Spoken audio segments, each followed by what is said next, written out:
Mesdames et, mesdames et messieurs, s'il vous plaît, bonsoir à toutes et à tous. Merci pour votre présence à nouveau nombreuse dans ce conseil de quartier, le dernier de l'année scolaire, mais qui ne sera pas le dernier de l'année civile.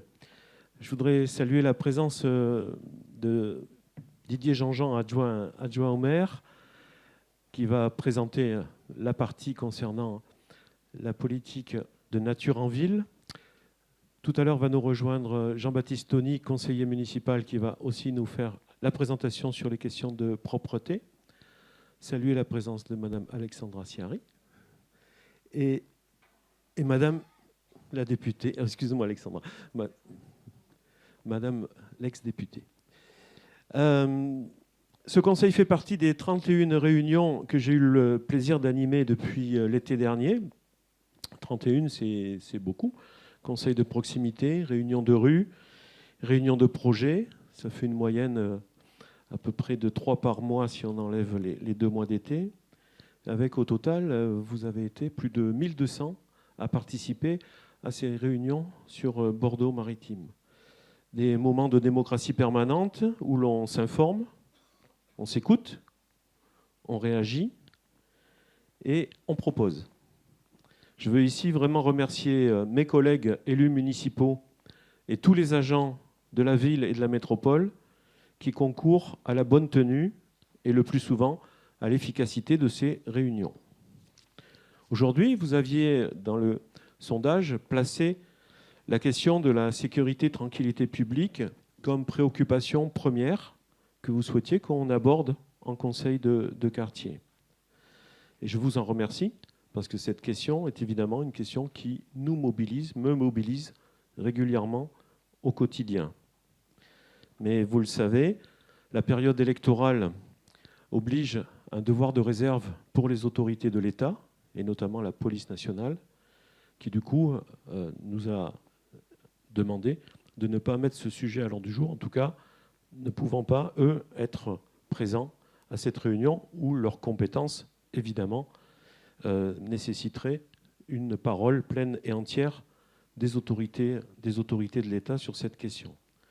C'est la raison pour laquelle nous avons dû reporter ce sujet et je m'engage à ce que nous en fassions une réunion dédiée sous un format qui s'appellerait un forum de tranquillité publique lors du dernier trimestre de l'année 2024. Donc un forum tranquillité publique spécial Bordeaux-Maritime en présence de toutes les autorités compétentes pour aborder l'ensemble des questions liées à la sécurité, la tranquillité publique, la prévention, etc. Je viens d'évoquer la période électorale et dans un souci de neutralité et de respect des sujets soumis à l'ordre du jour, je vous remercie toutes et tous à l'avance de ne pas profiter de cette réunion publique pour en faire une tribune de campagne législative en cours, puisque vous serez appelés à voter dans quelques jours. Donc je vous remercie par avance de respecter cette neutralité. D'autres lieux et d'autres moments vous sont offerts pour cela dans les quelques jours qui vous restent. Merci pour votre compréhension. Lorsque vous êtes arrivé, un certain nombre d'habitants m'ont interpellé sur des questions qui ne sont pas à l'ordre du jour, des questions diverses, mais qui sont importantes pour le quotidien, le vécu des habitants. Et là, il y a notamment la question de la réfection, la refonte des lignes Keolis TBM sur l'ensemble du dispositif métropolitain et la création d'une nouvelle ligne qui va s'appeler un bus express, un BEX, qui partira du pont Chaban et qui, par la rue Lucien Faure et le boulevard Alfred Danet, rejoindra le pont Simone Veil, qui a ouvert aujourd'hui. Et donc cette boucle-là va transformer, en tout cas avoir un impact sur la desserte du quartier de Bacalan. Cette question, on ne va pas l'aborder ce soir, mais je me propose de convoquer une réunion dédiée sur cette question des mobilités après les grandes vacances avec les services compétents de Bordeaux Métropole et de Keolis. Sachez que cette préoccupation liée aux conséquences pour le quartier de Bacalan a, dès l'année dernière, fait l'objet d'un courrier de M. Urmic en direction de M. Anziani. Donc le sujet est connu et la position de la ville de Bordeaux sur cette question est très claire pour qu'on puisse avoir une solution compensatrice des effets de ce nouveau BEX qui ne desservira pas Bacalan. Enfin, je voudrais dédier ce conseil à une personnalité du quartier de Bacalan, décédé il y a quelques jours. Il s'agit de Robert Venturi, militant de l'association de défense des intérêts du quartier, ADIC, engagé dans d'autres associations, de nombreuses autres associations, notamment il a eu des responsabilités à la Régie de quartier Habité Bacalan, et il a été engagé dans de nombreux combats avec moi, avec certains d'entre vous ici ce soir, sur toute une série de questions qui nécessitaient une mobilisation citoyenne forte pour, par exemple, obtenir l'arrivée du tramway sur le quartier de Bacalan, maintenir la poste de Bacalan, maintenir la grande écluse à une époque où elle était menacée par le projet des bassins à flot, maintenir l'activité portuaire des bassins à flot. Donc je voudrais vraiment saluer la mémoire de ce militant de terrain et je vous prie de bien vouloir avoir une pensée pour lui, tant ses combats ont été importants pour le quartier. Voilà, sans transition. Mais on peut l'applaudir, vous avez raison. C'est mieux qu'une minute de silence. Applaudissements pour un militant de quartier. Sans transition, on va tout de suite passer à Pascal Jarry. Bonjour, merci à vous. Donc on est parti ensemble avec comme un objectif d'arrêter à 20h30. Comme ça, on se donne cet objectif en commun. Et à 20h30, on pourra continuer nos échanges autour d'un verre dehors. Le soleil va descendre doucement et il fera très bon. Donc voilà, on se donne cet objectif. Moi, je m'appelle Pascal Jarry et je travaille à la mairie de Bordeaux à la mission démocratie permanente. Quelques informations un peu sur l'organisation de cette rencontre. D'abord, ce conseil est filmé, c'est pour ça qu'il y a une caméra. C'est pour ça qu'on vous demande d'utiliser le micro, parce que ça permet, quand on le voit en replay, comme on dit, j'ai un anglais limite. En replay, ça permet de voir et d'entendre surtout vos interventions. Vous pourrez retrouver la rediffusion, en français, ça se dit comme ça, sur le site bordeaux.fr de ce conseil de quartier. Donc voilà, ça laisse aussi des traces. Vous le savez peut-être pour certaines et certains d'entre vous, mais il y a un accueil enfant qui est prévu sur chaque conseil de quartier. Alors peut-être vous ne l'avez pas vu ou repéré, mais des enfants de 3 à 11 ans sur inscription. C'est important de nous le signaler avant pour pouvoir qu'on puisse les accueillir dans de bonnes conditions avec des animateurs professionnels sont accueillis pendant ces conseils de quartier pour permettre la participation de tous et toutes. Et c'est aussi une manière de vous permettre d'y participer. Autre petit élément, et j'en profite pour faire de la pub, on vous propose de s'inscrire. C'est juste pour qu'on puisse prévoir autant de tables et de chaises, prévoir suffisamment pour le pot d'accueil. Et c'est vrai que pour vous accueillir dans de bonnes conditions, s'inscrire, c'est important pour nous parce que ça nous permet de pouvoir anticiper le mieux possible, et y compris de gérer au plus près, au plus comment dire. Vous avez compris ce que je voulais dire. Ce soir, ça va être compliqué, mais c'est comme ça. Quelques règles pour ce soir. On va s'écouter. Ça, monsieur le maire Cartier l'évoquait tout à l'heure. On évite de se couper la parole. Vous allez l'avoir à nombreuses reprises. Vous avez la possibilité, si vous le souhaitez, d'utiliser un certain nombre de papiers. Il y a aussi la mairie de quartier qui sera à votre disposition à la fin du conseil de quartier sur des choses que vous auriez aimé évoquer et que vous n'avez pas forcément pu le faire dans les échanges. Les collègues et l'équipe de la mairie de quartier sont là pour aussi prendre des remarques sur des sujets de proximité, près de chez vous, enfin tout ce qui fait le quotidien de nos collègues de la mairie de quartier. On organisera la prise de parole alternée, hommes-femmes, ça fonctionne partout, donc ça va fonctionner aussi ici. Et puis, on donnera la parole en priorité à celles ou celui qui ne l'a pas déjà prise. Ça permet à un maximum de personnes de pouvoir prendre la parole. On va avoir 2 séquences. Une première séquence sur les espaces publics avec Didier Jean-Jean, et puis je vois qu'il y a toutes les services de la métropole en charge de ces espaces publics et de ces espaces verts qui sont aussi présents. Voilà, ça va être la première séquence. Ils vont présenter pendant une dizaine de minutes. Et ensuite, il y aura une trentaine de minutes dans lesquelles il suffit de lever la main, vous amenez une remarque, une réaction, une proposition ou une question. Et on aura ce temps-là. Et dans un deuxième temps, avec Jean-Baptiste Tony, qui nous a rejoint, on aura là un travail plutôt en format atelier, où on vous proposera de contribuer à la politique publique de la propreté. Il vous en dira un peu plus. Où là, du coup, on travaillera en petits groupes pour permettre encore à plus de personnes de pouvoir prendre la parole. Petit sondage, comme ça, c'est dans le programme Bougez plus, mangez moins, qui s'applique à moi assez régulièrement en ce moment. Qui a déjà participé à un conseil de quartier dans cette salle? Grosse fréquentation. Pour qui c'est la première fois? Bien écoutez, vous voyez la responsabilité des anciens, nous avons une responsabilité collective de bien les accueillir. Soyez les bienvenus, toutes et toutes, les anciens comme les nouveaux. Voilà, ça permettra, y compris peut-être de rencontrer de nouveaux voisins et voisines. On va faire un petit sondage de quel côté du quartier vous êtes. Qui habite plutôt vers les Aubiers? Plutôt vers... Ah, voilà. OK. Plutôt vers Ginkgo. Voilà. Alors, il faut se repérer, parce que les gens, comme ça, on pourrait rentrer après ensemble à pied. Chartron-Nord. Voilà. Bassin à flot. OK. Bacalan. OK, d'accord. Donc vous... Est-ce que j'ai oublié des quartiers? Je suis un grand spécialiste. Non, pas ce soir. Donc c'est plutôt... C'est une bonne nouvelle. Ça s'améliore au bout du 8e cycle. On n'a pas oublié de quartier, c'est bien.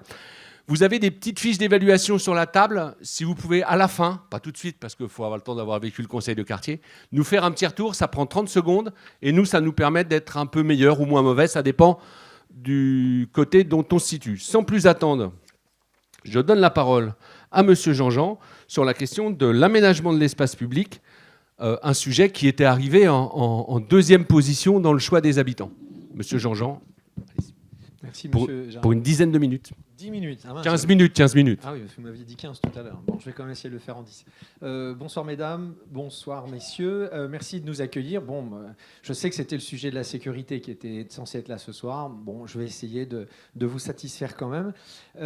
Alors, donc, je suis Didier Jean-Jean, je suis l'adjoint au maire de Bordeaux, évidemment. Mais moi, je suis en charge des espaces publics. Et donc, notre travail dans cette délégation, c'est de questionner la place de la nature, c'est de questionner la place des mobilités et comment, en fait, on peut partager toutes et tous ensemble cet espace public. Voilà. Et donc, je vous propose une balade, mais vous inquiétez pas, vous restez assis. Donc, c'est surtout les yeux qui vont travailler. Alors, je regarde comment je dirige. Vers où? Vers vous, d'accord. Alors là, donc, c'est bien dirigé, mais c'est peut-être pas le bon bouton. Voilà, c'est le... J'avais fait une super improvisation, là, je vous emmène en balade. Voilà, donc je vous emmène en balade dans un quartier que vous connaissez bien. Et donc l'idée, c'est qu'on se balade à travers les différentes réalisations que nous faisons. Donc voilà le quartier dont on parle. Et j'évoque très rapidement les différents points de réalisation en cours ou à venir. Évidemment, il y en a plein d'autres. Le premier, ce que vous voyez ici, c'est la place Ravzi qui va être travaillée, toujours pareil, à l'aune du partage de l'espace public, avec un aménagement plus confortable pour les vélos et un aménagement le plus végétal possible. Comme le tramway y passe, c'est un peu compliqué, mais il y a quand même une forte ambition. Ensuite, on prend les allées de Bouteau et on remonte les allées de Bouteau qui aujourd'hui sont très blanches, très minérales et qui sont difficiles à balader en plein soleil. Et donc là, l'idée aussi, c'est de créer une couverture végétale qui nous amène jusqu'aux rives du lac, à la fois avec un site propre pour les vélos, pour pas qu'ils viennent gêner les piétons, et une promenade qui se fasse à l'ombre. Ensuite, il y a le petit tour du lac. C'est aussi un projet qui va démarrer là très bientôt. Toujours le même système, alors je le répète une dernière fois, puis après je vais arrêter. L'idée, c'est de travailler le tour du lac avec un espace réservé pour les piétons et avec un cheminement qui soit accessible à toute forme de handicap pour que les vélos puissent, eux, avoir leur piste qui sera de son côté. Donc, En ce moment, on va travailler le petit tour du lac et dans quelques années, on travaillera le grand tour du lac et on est assez confiant, enfin en tout cas, on se bat pour essayer d'avoir un tour complet et qui passerait devant le parc des expositions. Mais là, en ce moment, il y a plein de travail, il y a plein de projets là-haut, donc c'est encore un petit peu avec un point d'interrogation. Ensuite, une fois qu'on est arrivé au nord du lac, c'est notre réserve écologique des Barailles qui maintenant, désormais, va vraiment porter un nom qui correspond à son activité. L'idée là-bas, c'est d'en faire une réelle réserve écologique. Donc, les équipes de la direction des espaces verts va complètement... va améliorer son mode de gestion de façon à ce qu'on puisse avoir là-bas à la fois une réserve pour la faune et une réserve pour la flore, avec notamment un grand parking aujourd'hui qui fait 1 hectare et qui va être transformé en sol vivant de pleine terre. Au revoir le parking. Je pense que vous voyez du parking, je parle de ce dont on appelait le parking des Floralis. Entre la réserve écologique et le nord, il y a le golfe de Bordeaux et le parc des Jalles. Le golfe de Bordeaux, il y a un vrai travail qui a été fait par donc, la direction de nos espaces verts et la direction des sports pour avoir un mode de gestion du golfe qui soit le plus vertueux possible. Donc on est en passe d'avoir vraiment un golfe de Bordeaux qui sera très vertueux. On attend encore de savoir qui va reprendre cette gestion-là.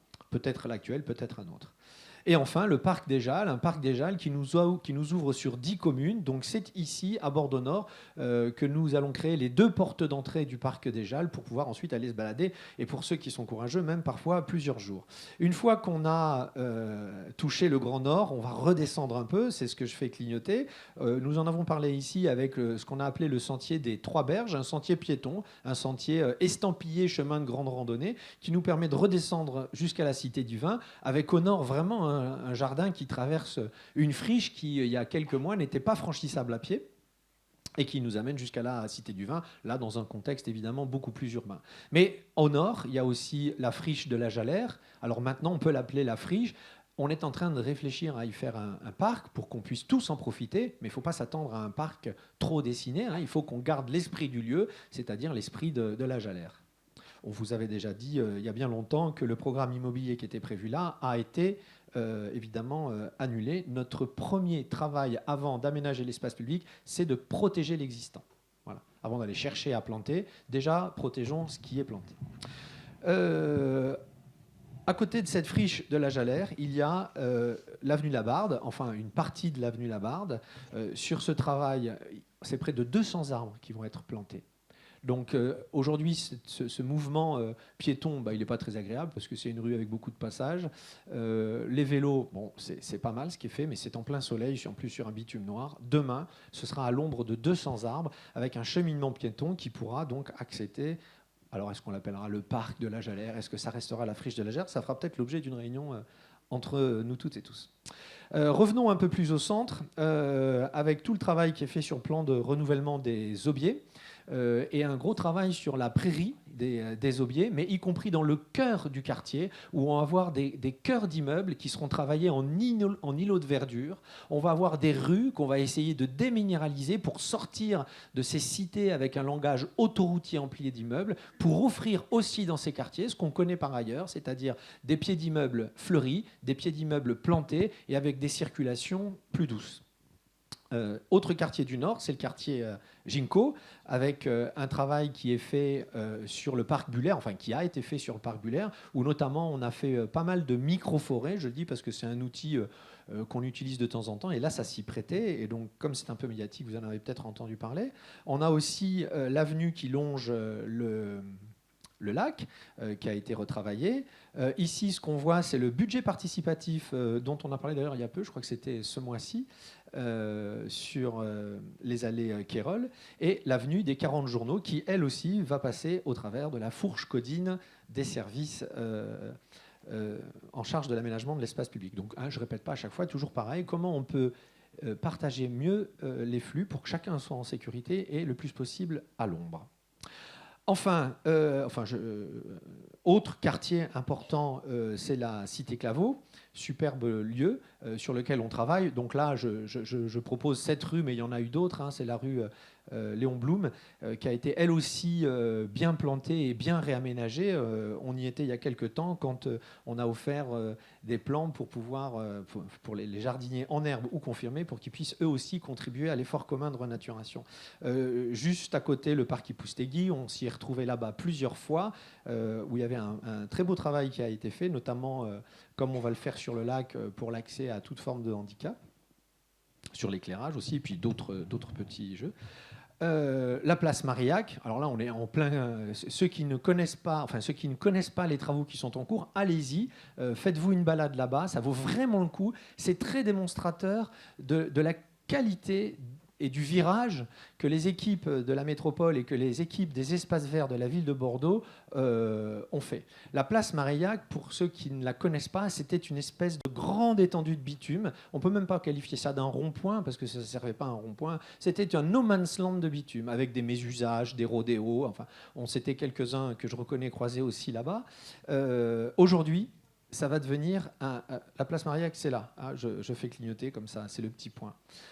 Aujourd'hui, ça va devenir, c'est pas tout à fait fini, ça va devenir un espace de repos, ça va devenir un espace de détente, de jeu, et ça va devenir surtout un espace beaucoup moins chaud, avec beaucoup moins de bruit, et plus les mésusages qui étaient liés au rodéo urbain, par exemple. Juste à côté, on a le cours Saint-Maur. C'est pas exhaustif, hein, mais sinon j'aurais dû prendre un peu plus de 10 minutes. On a le cours Saint-Maur, qui est un projet qui va être bientôt présenté, où là aussi il y a un gros travail intéressant qui sera fait. Le travail qu'on fait, j'en parlais avec le golf, mais le travail qu'on fait aussi avec la direction des sports, puisqu'on essaye de travailler le plus possible en transversalité. On travaille notamment dans les cours d'école avec le service de l'enfance et de la petite enfance, puisqu'on travaille les écoles élémentaires et les crèches, où on fait ce travail que je vous présente de renaturation. On travaille devant les écoles, donc ce sont les rues aux enfants, qu'on fait aussi avec cette direction-là. Mais là, la direction des ports, avec le stade Martin, où vous voyez qu'on a réussi à planter une 50aine d'arbres. Enfin, le grand parc, et ça c'est une vraie chance qu'on a ici, le grand parc de l'arrière de base, près de 4 hectares vont être ici aménagés. Si vous n'y avez pas été, là aussi, il faudra que ça fasse l'objet d'une balade, parce que ça va être vraiment quelque chose de très impressionnant, avec un très très beau projet. Et enfin, le tour des bassins à flot, où là, je ne peux pas détailler, parce qu'en soi, ça nous prendrait le quart d'heure. Pour vous donner une idée, le projet, c'est à peu près 13 000 mètres carrés, 15 000 mètres carrés d'espace vert. Aujourd'hui, c'est le double. Donc on a vraiment fait un travail. Par exemple, il y avait des espaces qui étaient prévus d'être renaturés, on les double. Il y avait des espaces qui étaient prévus, on les allonge. Il y avait une question sur est-ce qu'on fait un parking, on part sur des espaces de repos, on part sur des espaces ranurés. On a travaillé toutes les petites places qui étaient un petit peu délaissées, la place Giroud devant le restaurant. Donc c'est tout ce petit travail fin d'analyse, et encore une fois, je remercie les équipes qui nous permettent d'aller dans ce sens. C'est tout travail fin d'analyse, un peu chirurgical, et c'est comme ça qu'on arrive au final, quand on dézoome, de passer de 15 à 30 000 mètres carrés. Donc c'est le travail... notre petit bijou, la promenade Cienfuegos, je ne sais pas si j'ai le droit de le dire, puisqu'elle n'est pas encore tout à fait inaugurée. Bon, voilà, donc j'ai le droit de le dire. C'est celle qui est derrière. C'est celle qui. Je ne veux pas citer cette marque, donc elle est le long des quais, juste avant la Cité du Vin. Bon, pas à peine de citer des marques. Et ensuite, dans le cœur de ville, encore un peu plus urbain, c'est le sud du Nord. La rue du Lamont, la rue Boileau, la place Lévis-Brown, où on était la semaine dernière, je crois, où là, le projet n'est pas encore tout à fait acté. C'est les habitants qui sont en train de décider, mais aussi le grand cours Édouard Vaillant, où, il faut bien que je vous le dise, on a eu un petit revers, un gros revers. Nous, on s'attendait vraiment à vous proposer quelque chose à l'aune de tout ce que je viens d'expliquer, avec des plantations denses, avec des sols vivants. Mais le malheur, c'est qu'il y a un réseau d'eau dans lequel vous pouvez marcher debout, même, je crois, en voiture. J'exagère à peine. Et donc, il est évident qu'on ne peut pas déplacer ce réseau-là. Alors, on était tous déçus lors du dernier conseil de proximité. Depuis, on a retravaillé. Je ne vais pas vous féliciter encore une fois, parce que vous allez croire que je fais que ça, mais on a trouvé des solutions. Alors, on n'aura pas des arbres de haute tige, mais on va réussir à avoir des strates arbustives, et on va réussir à planter des arbres en CP qui feront à peu près ma taille et même un peu plus. On va travailler aussi sur des pergolas, de façon à ce qu'on puisse végétaliser grâce à des grimpantes des espaces qui finalement seront à l'ombre. Alors pas d'un arbre, mais d'une pergola qui à terme pourra être fleurie. Et on va conserver quand même des espaces de pleine terre au sol avec des prairies fleuries, avec des espaces qui seront quand même plantés. Donc le projet est en cours, mais et pas idéal, mais il reste quand même il restera satisfaisant. Évidemment, je passe, mais tout le traitement des carrefours compliqués, des passages piétons, les rehausses et les protections, tout ça, évidemment, ça n'est pas remis en cause. Et enfin, on a nos plus ou moins petits jardins, tous différents, tous avec une identité. J'évoquais Ipoustegui là-haut. On a le jardin de Tasseur qui est en train de renaître. On a Champ de Grillon sur lequel on a déjà travaillé il y a quelques années. La place Saint-Martial qui aujourd'hui est une place avec une configuration complètement différente. L'esplanade Saint-Louis. Sur laquelle nous allons également travailler cet espace pavé sur lequel, je ne sais pas si vous le notez, on a mis des arbres en pot. Nous n'installons évidemment plus d'arbres en pot. C'est absolument pas logique pour du long terme parce qu'il faut un camion qui vienne arroser, il faut des agents pour venir arroser ça. Enfin, il faut aller chercher l'eau.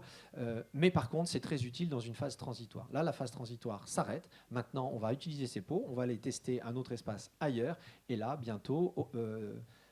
grandiront des arbres en pleine terre sur cet espace qui débouche sur une petite rue des écoles, mais on n'en parle pas encore tout à fait, mais ça pourrait devenir, cette rue aux écoles, une vraie rue jardin pour pouvoir faire l'école à l'extérieur et pour pouvoir amener ces élèves jardiner. Mais c'est encore un peu trop tôt, mais...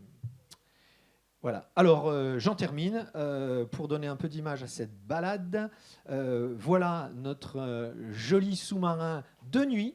On accorde une importance à aménager nos espaces de jeu hors comment dire, on est hors série. J'essaie de trouver une autre façon de le dire, mais on ne veut pas des jeux qui se ressemblent partout, des jeux industriels qu'on va retrouver partout. On attache une importance à l'identité du lieu. Je le disais tout à l'heure sur l'aménagement des espaces et des jardins, ça doit être la même chose sur nos espaces de jeu. Donc voilà ce que ça donne la nuit. Donc vous allez vous balader le matin à Brandebourg, l'après-midi sur les bassins, et le soir, vous finirez par cette aire de jeu qui mérite le détour.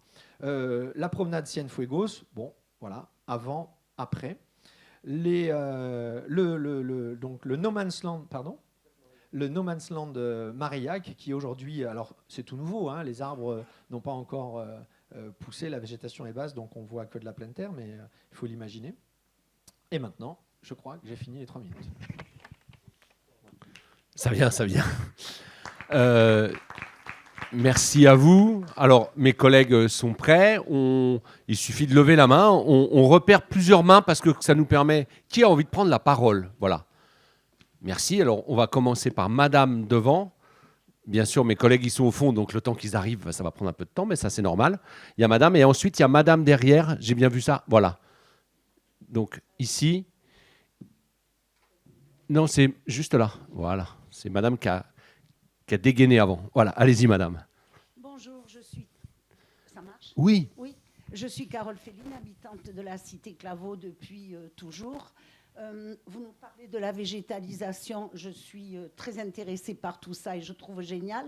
En revanche, vous ne nous avez pas parlé d'une place qui se situe derrière chez moi. Donc, Vincent, toi, tu devrais percuter. C'est une place qui donne à côté du 98 de la rue Léon Blum et qui trace ensuite en direction de l'école maternelle Point du Jour.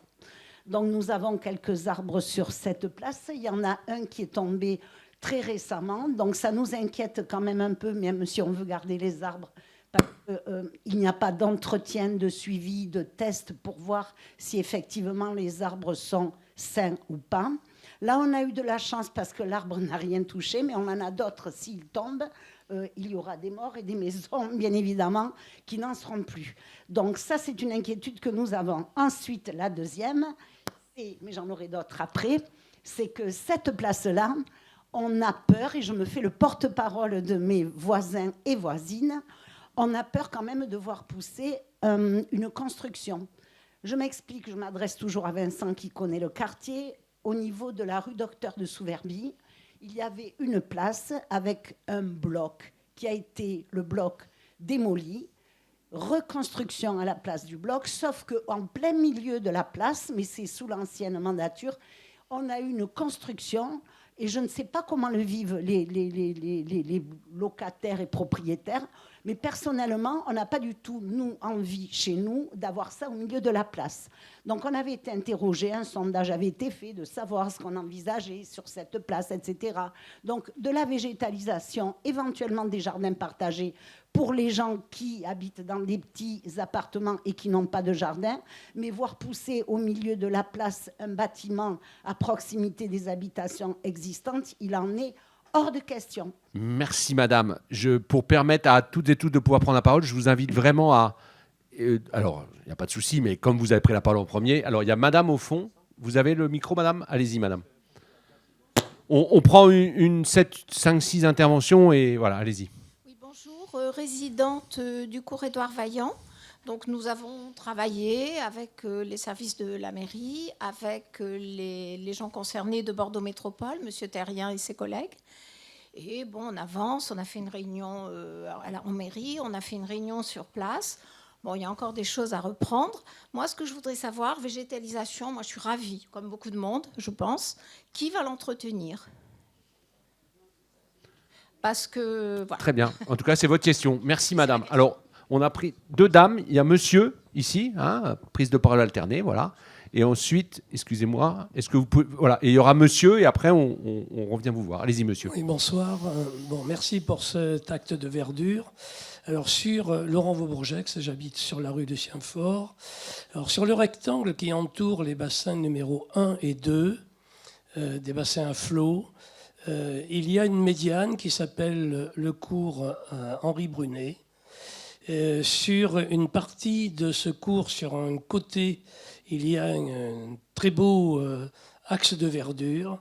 Malheureusement, sur l'autre côté droit, il y aurait possibilité de faire quelque chose d'identique, notamment un projet sur la dalle du Pertuis, dont on sait que malheureusement, le projet de végétalisation de cette dalle va être divisé par 2, malheureusement, parce qu'il y a une structure qui s'appelle Blonde Vénus, qui diffuse une musique sur laquelle je ne porterai pas de jugement particulier. Mais par contre, il y a une enceinte qui s'appelle le lac à côté de la base sous-marine, dans lequel il y a 500 mètres carrés qui pourraient accueillir cette musique spécifique et rendre à la dalle du Pertuis la totalité d'une végétalisation. Merci, monsieur. Alors, attendez, excusez-moi, mais il y a un très grand contre-jour. Oui. Allez-y, monsieur. Bonjour.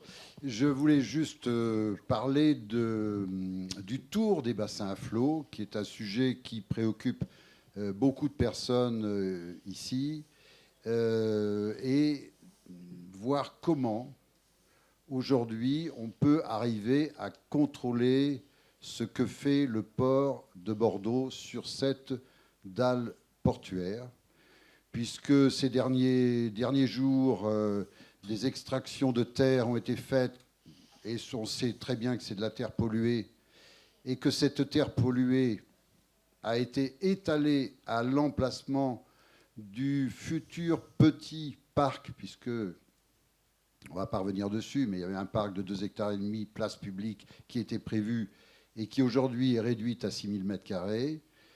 C'est visible par tout le monde. Cette terre a été étalée, on a creusé pour faire un espace de répartition d'eau pluviale convenant au bâtiment Army. Voilà, un bassin de rétention, absolument. Et que cette terre est entièrement étalée sur le sol, prévue pour recevoir, bien sûr, la promenade que vous avez dessinée autour des bassins à flot, de recevoir des enfants, etc. Deuxième point, actuellement, nous avons dans la forme de Radou la dame, ex-dame de Shanghai, qui visiblement est nettoyée au Karcher, et toutes les salissures, la peinture, etc., tombent dans la forme de Radou, à l'air libre. Et c'est ce qui est un peu une confirmation des craintes de tout le monde, que l'envahissement du port, de la dalle portuaire par le port de Bordeaux, va amener à ces problématiques de pollution. Donc oui, on va pouvoir se promener autour des bassins à flot et croyez bien que j'en suis ravi. Ça s'appelait, je crois, le génie du lieu. Voilà. Sauf que je vois que c'est au fur et à mesure et tous les jours compromis. Et c'est vraiment très dommage. Merci, monsieur. Est-ce qu'il y a d'autres personnes qui... Alors, voilà, on va venir vous voir, madame. Et voilà, et il y a madame après, et il y a monsieur. Et après, je vous propose de pouvoir apporter des éléments de réponse. Allez-y, madame. Bonsoir. Moi, j'habite au Chartron, au nord de Chartron. Ce qui m'inquiète, c'est les délais d'aménagement de la petite placette à côté de la surface commerciale qui s'appelle Leclerc. Et il y a eu un projet, et c'est là où il y a des pots dont vous parlez, peut-être, monsieur. Voilà. Et ils seront transférés quand et remplacés par quoi? Mais surtout, mon souci, c'est de séparer les circulations entre les gens et les voitures. Parce qu'on traverse cette petite placette, nous, les piétons, avec nos chariotes et tout ça. Il y a les voitures qui nous courent derrière ou sur le côté et qui passent pour entrer sur le parking. Il faudrait peut-être pouvoir séparer ces circulations. Merci. Merci à vous. Alors, excusez-moi. Oui. Ah ben vous avez le micro, donc voilà, tout va bien. J'ai tout anticipé. Merci beaucoup de m'entendre. Écoutez, ce soir, c'est avec beaucoup de gravité que je tiens à faire part à toute l'Assemblée de la décision du tribunal administratif de Bordeaux d'expulser dans son entièreté le village des Péniches. Quand on parle de cohabitation et puis de génie des lieux et puis d'écologie, de mobilité, d'habitat alternatif, etc., c'est terrible de voir que le grand port maritime de Bordeaux se permet d'expulser une cinquantaine de personnes qui sont là depuis plus de 20 ans, qui sont dans des logements flottants, qui ne peuvent donc pas être expulsés des bassins. Ça veut dire que si on est expulsé des bassins, concrètement, on meurt. On est mis à mort. C'est une véritable mise à mort. Et pour être bien certain qu'on n'ait absolument aucune issue, le Grand Port Maritime de Bordeaux nous soumet à des astreintes quotidiennes de 100 € par jour. Et par personne, bien évidemment. Alors nous appelons tous les Bordelais à notre aide. Le village des Péniches de Bordeaux, ça fait partie du patrimoine. Pour rappel, ces péniches, elles nous coûtent une blinde à entretenir. Ce sont des péniches qui ont toutes travaillé dans la région, qui ont appartenu aux mariniers, qui sont vraiment un trésor pour la ville de Bordeaux et par ailleurs qui s'inscrivent parfaitement dans un paysage avec des plantes, des jardins, voilà, dans le génie du lieu. Pour le coup, on y a toute notre place. Qui n'aime pas se balader à côté de péniches? Merci. Merci, madame. Alors, est-ce que vous souhaitez apporter des éléments de réponse sur la première séquence? Et ensuite, est-ce que vous pourriez, juste pour repérer combien il y a encore personnes qui souhaitent prendre la parole? 1, 2, 3, 4, 5. OK, on aura une deuxième prise de parole autour de ces personnes-là. Merci à vous. Bon, alors il y a beaucoup de sujets qui dépassent mes prérogatives, donc je transmettrai la parole à monsieur le maire adjoint.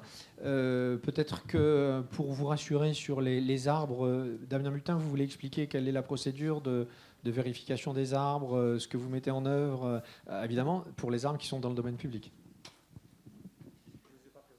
Oui, je vais être très bref. Donc moi, je suis Damien Butin, je travaille à la direction des espaces verts. Alors, concernant spécifiquement la question des arbres, je veux tout de suite vous rassurer sur le fait qu'effectivement, en fait, l'ensemble du patrimoine arboré de la ville de Bordeaux est géré de façon très fine, puisqu'en fait, on a des docteurs de l'arbre, pour faire simple, qui gèrent en fait l'entièreté de ce parc à arbres, où chaque arbre effectivement en fait, est référencé comme un individu. Et en fait, le docteur vient tous les ans, en règle générale, ou tous les 2 ans, et effectivement vient diagnostiquer l'état sanitaire de l'arbre. Ça peut faire l'objet notamment de tests particuliers, ou notamment des analyses particulières. En l'occurrence, si on retrouve notamment des problématiques cryptogamiques, je ne vais pas trop rentrer dans les détails. Et donc, en fait, ce qui fait que voilà, on a un patrimoine qui est sous contrôle. Il n'empêche que là, on travaille avec du vivant et que le risque zéro n'existe pas. Donc en fait, on fait en sorte de minimiser effectivement les problématiques de chute d'arbres, mais il se peut, alors je ne connais pas précisément l'arbre en question qui est tombé à proximité de chez vous, mais voilà, il se peut que parfois, en fait, il y a des choses qui nous échappent. Mais bon, il faut quand même garder à l'esprit que l'essentiel de notre patrimoine arboré est complètement sous contrôle et que voilà, on se donne les moyens nécessaires avec des personnes compétentes pour suivre pas à pas l'évolution de ces arbres, faire en sorte de les maintenir le plus longtemps possible, mais aussi lorsqu'ils menacent effectivement les biens et les personnes, il est aussi important d'intervenir pour pouvoir neutraliser la problématique. Voilà, donc je vous rassure quant au fait que voilà, le patrimoine arboré est bien pris en main par les services de la collectivité.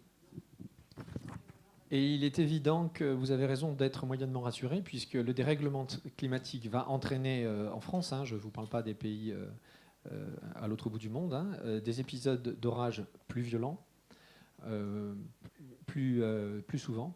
Et donc, nous, on le sent dans la ville de Bordeaux, qu'il y a des arbres qui sont mis en difficulté à cause du fait de ces orages qui vont se reproduire. Alors, raison de plus. Vincent, je peux te donner la parole tant qu'on est sur la cité Claveau, là, sur l'idée de la construction ? Alors, le terrain dont tu parles, Carole, c'est le terrain qui est effectivement juste en face de la rue aux Enfants, en face de la place de la rue Barillet-Deschamps, le long de l'avenue Léon Blum. Donc, on est sur un espace Aquitanis, de propriété qui n'est pas le domaine public, c'est un espace privé. Il y a effectivement une réflexion d'Aquitanis qui avait été présentée aux habitants il y a plus d'1 an maintenant dans cette salle sur l'ensemble du projet. L'ensemble du projet consiste à utiliser, entre guillemets, un certain nombre de dents creuses pour reconstituer le nombre de logements disparus du fait de la réhabilitation du bâti de logement social de Claveau. Donc il y a un certain nombre de sites qui vont faire l'objet de nouvelles constructions. Le tien en particulier, je n'ai pas la réponse précise sur ce site-là, moins que Fanny l'ait non plus. Ce que je propose, pour être très factuel, c'est qu'on ait une réunion sur place avec Aquitanis, les différents plans, et qu'on revienne auprès des habitants pour examiner ce qui est prévu et ce qu'il est possible de modifier, de faire bouger à ce jour. Je te propose cette méthode-là, à moins qu'il y ait quelqu'un d'Aquitanis dans la salle, mais je n'ai pas vu. Merci. Quel autre, tu veux que je réponde sur les autres questions de la plaque portuaire ? Par exemple, oui, tu peux enchaîner. Voilà. Monsieur Fradin, madame, je corrige toujours votre nom, excusez-moi. Merci d'avoir posé cette question. Première chose, oui, nous avons de grandes ambitions de réappropriation par les habitants du tour des bassins. Didier Jean-Jean en a parlé tout à l'heure. Nous allons travailler, et les travaux ont largement commencé rue des Étrangers, pour aménager et faire en sorte que les habitants qui étaient empêchés de faire le tour à pied ou à vélo des bassins à flot puissent le faire de manière continue et rejoindre le parc de l'arrière-base dont nous avons de grandes ambitions. La réunion publique a été présentée l'hiver dernier, qui permettra de relier les bassins à flot au boulevard Alfred Danet en passant par ce magnifique parc qui accueillera également une nouvelle école prochainement. Les espaces qui restent du domaine privé du port font aussi l'objet de projets. Et dans ces projets, il y a la végétalisation attendue et qui va se concrétiser face à la place Giroud, le long du quai Armand-Lalande, par l'aménagement devant le G1, G2 d'un nouveau parc que le port a déjà présenté en réunion publique lors d'une réunion de proximité à Cap-Science. Devant le quai Uber-Prom, projet également, avec un espace qui sera dédié au futur Port Center, le pavillon du port, et qui accueillera non seulement un espace de représentation, de valorisation des activités du port par des salles de conférences, de réunions, d'expositions, etc., mais permettra également la construction, l'aménagement d'un parc public qui sera évidemment fortement végétalisé, voire très végétalisé. Aujourd'hui, nous avons effectivement été alertés par les questions de pollution. Le maire a diligenté les services de Bordeaux Métropole pour une évaluation et les choses sont en cours de traitement, notamment autour du fameux ex-Army qui est le bâtiment aujourd'hui en face du musée Mer Marine qui est quasiment terminé.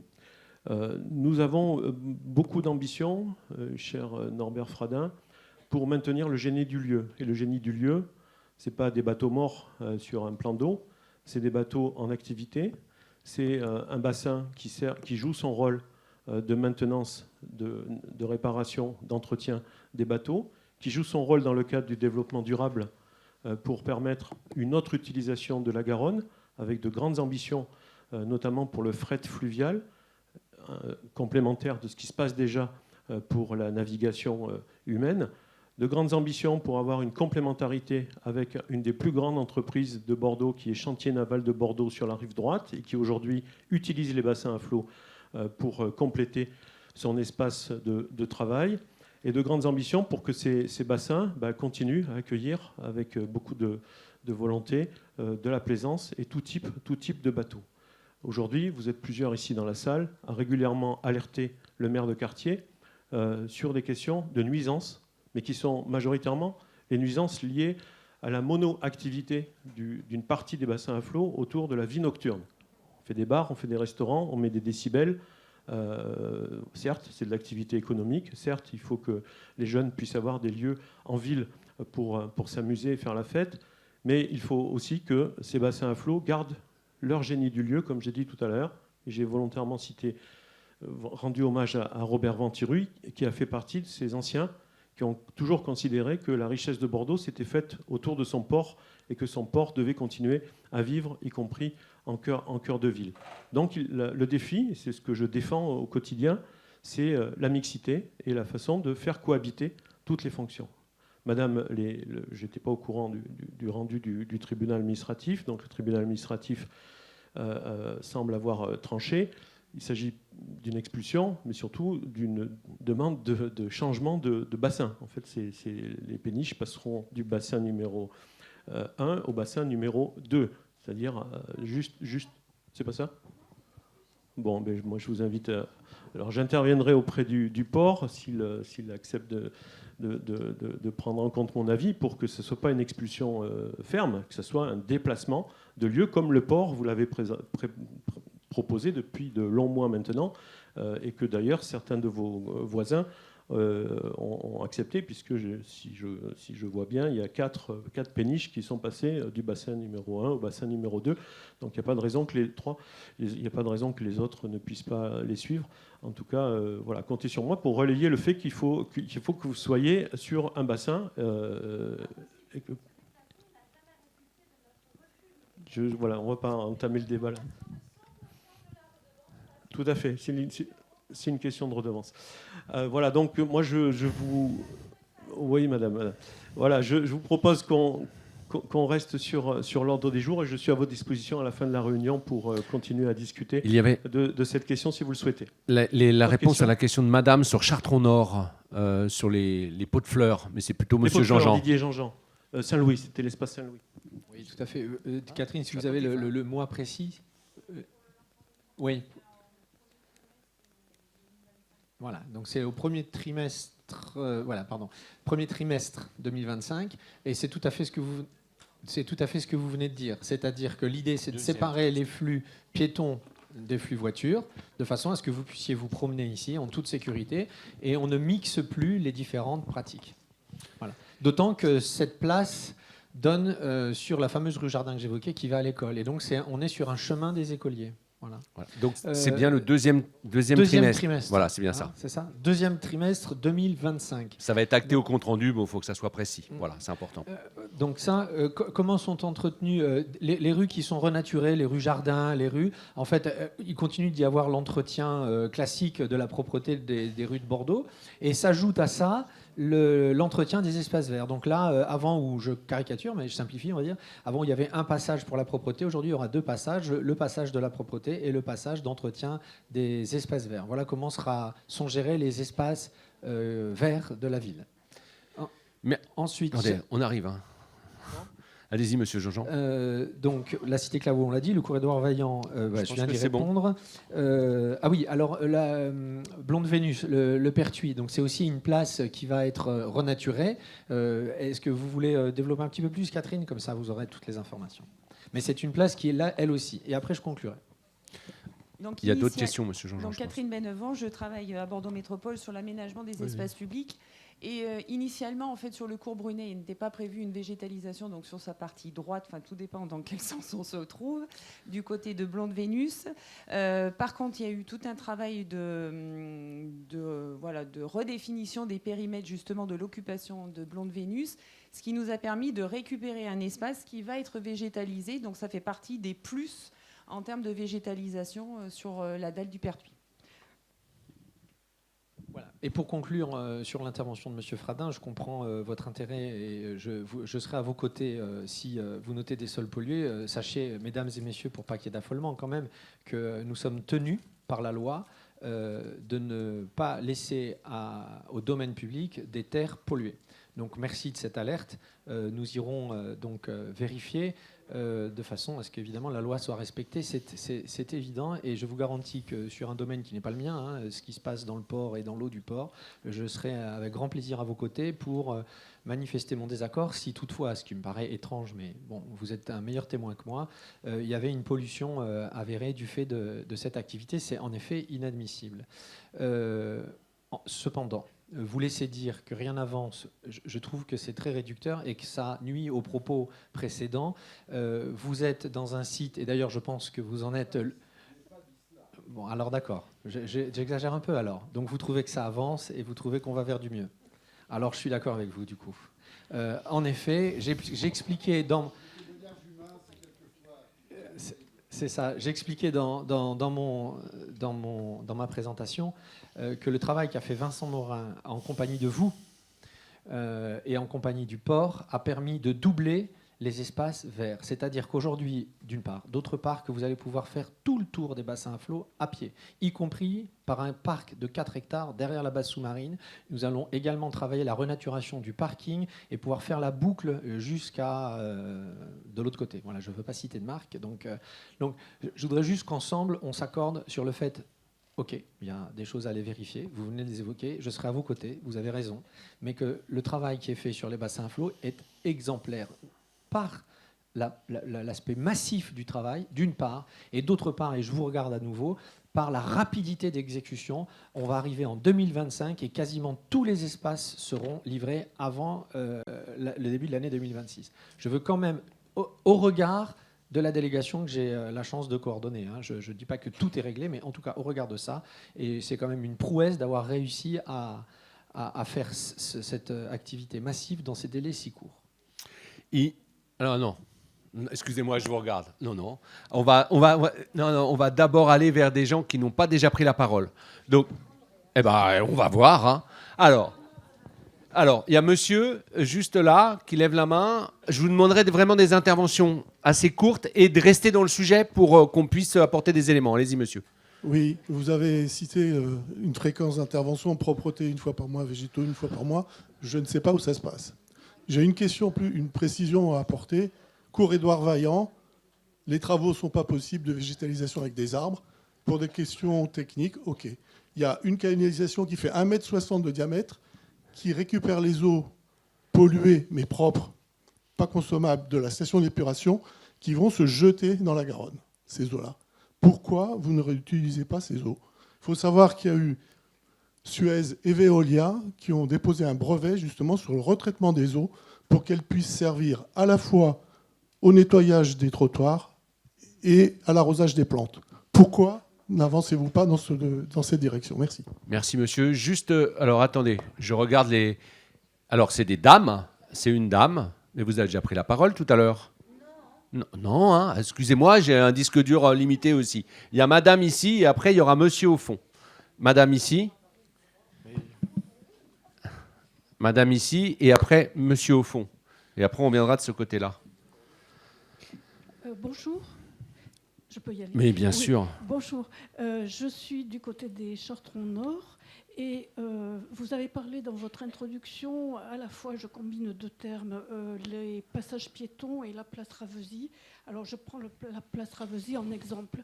Je ne comprends pas pourquoi, depuis des années, et ça, je pense à l'autre mandature, pourquoi on ne fait pas de passage protégé avec des clignotants, avec des secondes, comme ça existe en Espagne depuis le siècle dernier.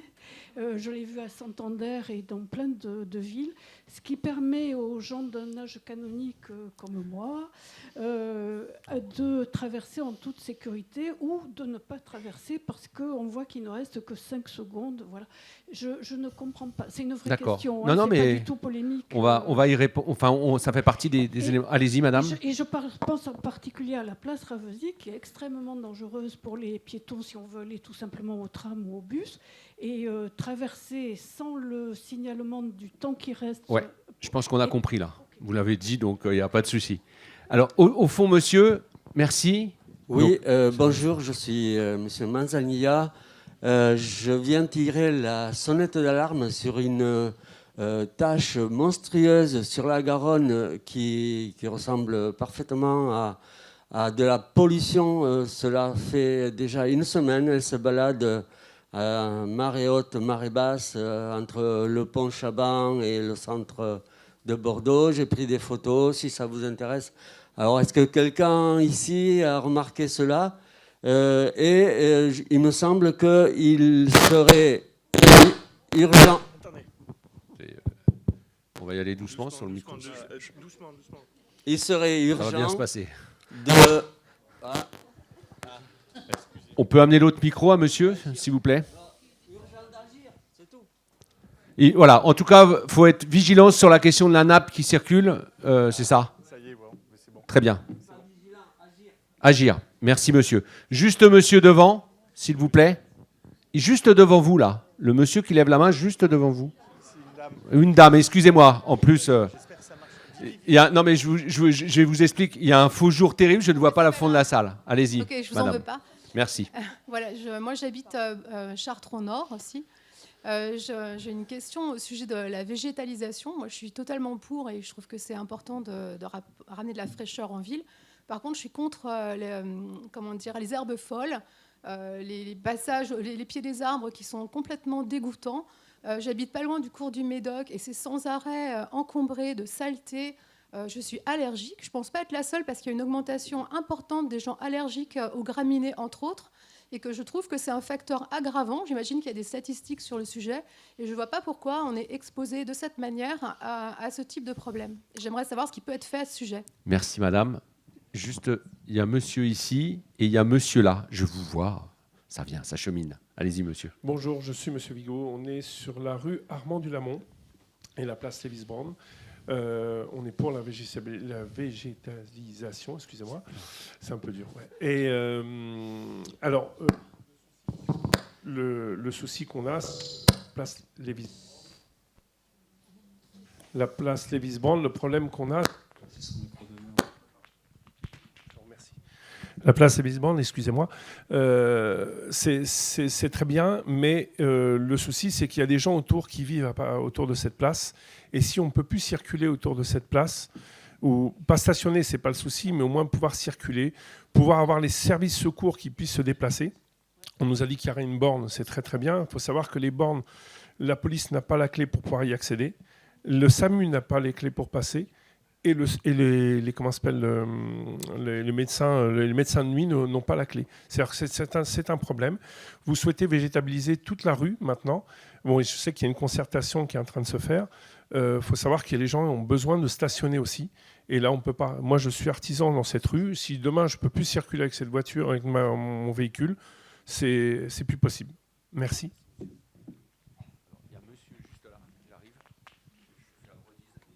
Merci.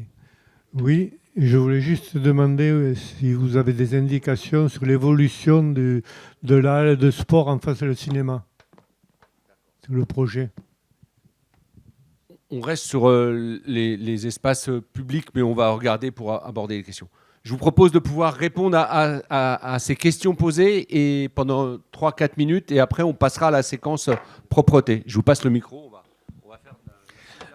Alors, pour la propreté, je n'ai pas dit une fois par mois, puisque je n'en sais rien. Et par contre, Jean-Baptiste Tony, qui arrive derrière moi, pourra peut-être vous répondre avec lui de précision. Ce que j'évoquais, c'est qu'une rue sèche j'entends sans nature, il n'y a qu'un seul passage qui est celui de la propreté, une rue qui est végétalisée, il y a 2 passages, je ne sais pas si c'est par semaine, par mois, mais ça on pourra vous donner la réponse précisément, et bien là il y a 2 passages, il y a celui de la propreté et vient s'ajouter à ce page-là celui de l'entretien des espaces qui ont été verdis. Après, je ne connais pas les fréquences. D'accord ? Voilà. Donc, c'est peut-être une fois par mois, je ne le connais pas. Mais si vous voulez, on pourra avoir la réponse et vous la donner. Gestion des... Vous abordez un autre point qui est, à mon avis, l'enjeu du prochain mandat, c'est le plan de gestion des eaux. Ce que vous dites est tout à fait vrai. Ça n'est pas possible qu'une ville comme Bordeaux ait été construite de cette façon. Alors, le problème, c'est que l'eau, elle n'est pas chère et que donc on arrose à l'eau potable. Alors, je parle du prochain grand mandat parce que ce sont des travaux de fond comme ceux que vous évoquez, des travaux de fond qui vont questionner les réseaux et vous voyez la difficulté que ça représente. En revanche, la direction des espaces verts travaille déjà sur une gestion de l'eau raisonnée. Je vais vous donner juste 3 exemples pour ne pas être trop long. D'où vient l'eau ? Donc on va faire appel au forage, par exemple, pour éviter de faire appel à l'eau potable. On va faire appel à des bassins, comme le bassin de la Garonne, tout simplement, où on peut aussi aller puiser des eaux. Et on va faire aussi appel à une gestion différenciée. C'est-à-dire que toutes et tous, ici, il faut qu'on s'habitue à ce que dans un parc, toutes les pelouses, en plein mois d'août, ne soient plus d'un vert pétant. Et qu'on peut avoir des espaces où la pelouse, en fait, un peu comme à la campagne, hein, elle jaunit l'été. Donc, gestion différenciée des espaces, je vais pas plus loin, sinon je vais être trop long. Donc, vous avez tout à fait raison, monsieur, c'est vraiment un sujet qui doit être l'objet d'un grand plan de réflexion sur la gestion des eaux grises, on pourrait dire. Sur la place Ravzi, oui madame, mais c'est une très très bonne idée. Faut pas, votre question est plus que pertinente. On mène un gros travail en ce moment d'étude des carrefours difficiles, puisque c'est que là que c'est intéressant, hein, sur une rue qui fait 3 mètres. Mais sur des carrefours difficiles, oui en effet, c'est un sujet qui est très intéressant et on est en train d'imaginer comment on pourrait réfléchir à des carrefours. Alors, je dis les boulevards parce que d'abord il y a une étude sur les boulevards et puis ensuite c'est là où il y a vraiment des carrefours d'enjeu, et Ravzi est concerné par ça. Ça pourrait vraiment être l'objet d'un test, l'objet d'une étude, pour voir si on ne peut pas, à Bordeaux, mettre en œuvre ce genre de passage piéton. Mais ça ne sera, de toute façon, quelle que serait la réponse, jamais quelque chose de systématique à tous nos passages piétons. Hein. Donc c'est très pertinent. Sur le fleuve, je connais bien l'élu qui est en charge du fleuve et donc puisqu'il est avec nous, donc je lui transmettrai, monsieur Manzanilla, votre remarque. Je ne m'en suis pas rendu compte. Sur la végétation et des herbes folles, oui, en effet, la question des plantes allergisantes, la question des plantes aussi qui peuvent griffer ou qui peuvent couper, quand les gens plantent devant chez eux, ils sont obligés de respecter une sorte de charte, si vous voulez, où certaines plantes sont interdites. Une 3e catégorie, par exemple, sont les plantes invasives. Alors, je vous regarde, madame, mais je ne sais plus si c'est vous qui avez posé la question. Si, c'est bien ça. Donc, j'étais au bon endroit. Donc, oui, tout en effet. Et puis, c'est aussi quelque chose qu'il faut mesurer parce que il ne faut planter pour planter n'a pas d'intérêt. Ça peut parfois être négatif. Donc, il faut donner du sens. Et c'est pour ça que nous n'avons jamais fixé aux équipes de la direction des espaces verts un objectif quantitatif, mais plutôt donner du sens. La bonne plante au bon endroit. Sur les herbes folles, nous ne souhaitons pas enlever les herbes folles qui sont sur les trottoirs, pour 2 raisons. D'abord parce que ces herbes, elles contribuent à la biodiversité. Les roses trémières, les plantes grimpantes, tout ça, les marguerites qui poussent, elles contribuent... Je vous réponds. Je vous réponds. En revanche, il y a des plantes qui sont nuisibles, d'une part. Il y a des plantes qui gênent les fils d'eau, d'autre part. Et il y a même des plantes qui vont gêner le cheminement. Ça, en revanche, ça n'est pas possible de les laisser. Il y a plusieurs solutions. La première, je vous le rappelle, je ne sais pas si ça fera l'objet du discours de Jean-Baptiste, c'est que nous sommes tous responsables du trottoir qui est devant chez nous. Donc c'est à notre charge d'entretenir le trottoir qui est devant chez nous. Pour autant, si vous constatez près de chez vous une végétation qui se serait évidemment trop développée, ou qui est allergisante, ou qui pose des problèmes de sécurité, ou qui empêche le passage, vous vous retournez vers votre mairie quartier, vous nous le signalez si nous on ne l'a pas vu, et évidemment, tout ça, il faudra l'enlever. Mais je vous ai d'abord donné... D'accord ? Attendez, juste, on va pas Voilà, il y a des éléments de réponse. Vous avez le droit de ne pas être d'accord et ça fait partie des éléments. Monsieur Jean-Jean, sur les suites, on reviendra sur les questions de propreté. Voilà. Et dernier Juste point, après. c'est oui, la propreté, vous l'avez juste après. Et monsieur, donc je ne vous ai pas rencontré lors de cette réunion, je ne sais pas si vous y étiez. Bon voilà, c'est dommage. Donc si vous voulez, je pourrais. Ah ben non, je pourrais pas puisque là je suis attendu pour une autre réunion ce soir. Donc j'ai l'habitude de dire on pourra en discuter tout à l'heure. Là, ce sera pas le cas, mais on pourra se téléphoner. La rue sera toujours circuler. Vous disiez si je ne peux pas circuler dans la rue, vous pourrez toujours y circuler, d'une part, ça c'est bien important qu'on l'entende, d'autre part, tous les services de sécurité ont les clés utiles, et là, en l'occurrence, alors je ne veux pas dire de bêtises parce que je ne me rappelle pas à ce détail près de tous les plans qu'on est en train de mettre en œuvre, mais il me semble qu'on parle de bornes sécables. C'est des bornes dans lesquelles les pompiers... D'abord, il faut savoir que tous les aménagements que nous faisons sont d'abord validés par les pompiers, hein, sans quoi nous n'avons pas le droit. Largeur des voies pour pouvoir défendre les façades. Ça a été un problème Cour-Édouard Vaillant qui nous a aussi empêché de planter des arbres, soit dit en passant.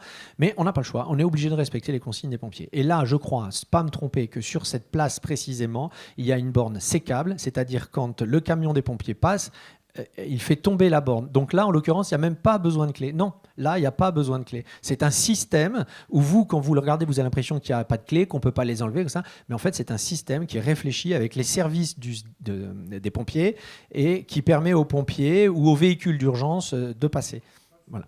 Et si c'est des bornes avec une clé, ces services-là ont une clé. Et c'est bien le problème, c'est une clé qui est très répandue et il y a bien plus que les simples services de sécurité qui ont cette clé. Et c'est pour ça que ces bornes sont très difficiles à mettre en œuvre parce qu'il y a beaucoup de monde qui a la clé, bien au-delà des gens qui sont censés l'avoir. Mais donc je veux vous rassurer, aucune place à Bordeaux n'est faite en imaginant que les services de pompiers ne puissent pas y accéder, par exemple, ou la collecte. Et dans la rue du Lamont, la rue Boileau et la rue... la troisième rue sur laquelle on travaille, vous pourrez toujours circuler, évidemment. Et je rappelle que c'est à la concertation. Donc pour l'instant, on n'a même pas encore décidé. Merci. Il est 19h45. On a une séquence sur la propreté juste après. C'est sur la propreté ? Eh bien justement, on en parle maintenant. Juste donc, sur le préau sportif, on a parlé. Oui, tout à fait. La question de monsieur sur le préau sportif au niveau de l'angle de la rue Lucien Faure et du quai L'Automne. Le projet se poursuit. Le permis de construire est en train d'être déposé. La livraison qui a été annoncée et prévue pour fin 2025 reste d'actualité. Voilà, on aura un préau assez exceptionnel avec toit photovoltaïque, charpente avec bois de récupération, des parpaings en argile. Il va être assez exemplaire en termes de neutralité carbone et le calendrier initial est en train de se dérouler. J'en profite pour dire que juste en face, côté Pertuis, de l'autre côté du Pertuis, côté Uberprom, nous avons fait une concertation avec des sportifs et des habitants pour imaginer l'autre espace sportif prévu dans le plan d'aménagement d'ensemble présenté il y a 12 ans. Et on aura un espace sportif avec une piste de pump track pour les enfants, les familles, et un bol pour le skate qui sera tout près de l'écluse du passage entre les deux bassins. Donc ça va être un beau projet. Et vous avez pu voir dans la presse qu'on vient d'inaugurer un mur d'escalade sur les silos de l'hôtel Marriott Legendre au bassin à flot et mur d'escalade qui va être aussi ouvert au club, mais bien sûr aussi au public. Voilà, donc de beaux projets sportifs pour les bassins à flot et c'est important de le souligner. Merci pour votre question. Merci. On passe à la deuxième séquence. Comment ça va se passer ? Monsieur Tony va prendre une dizaine de minutes. Monsieur Tony, il vient dans tous les conseils de quartier. Voilà.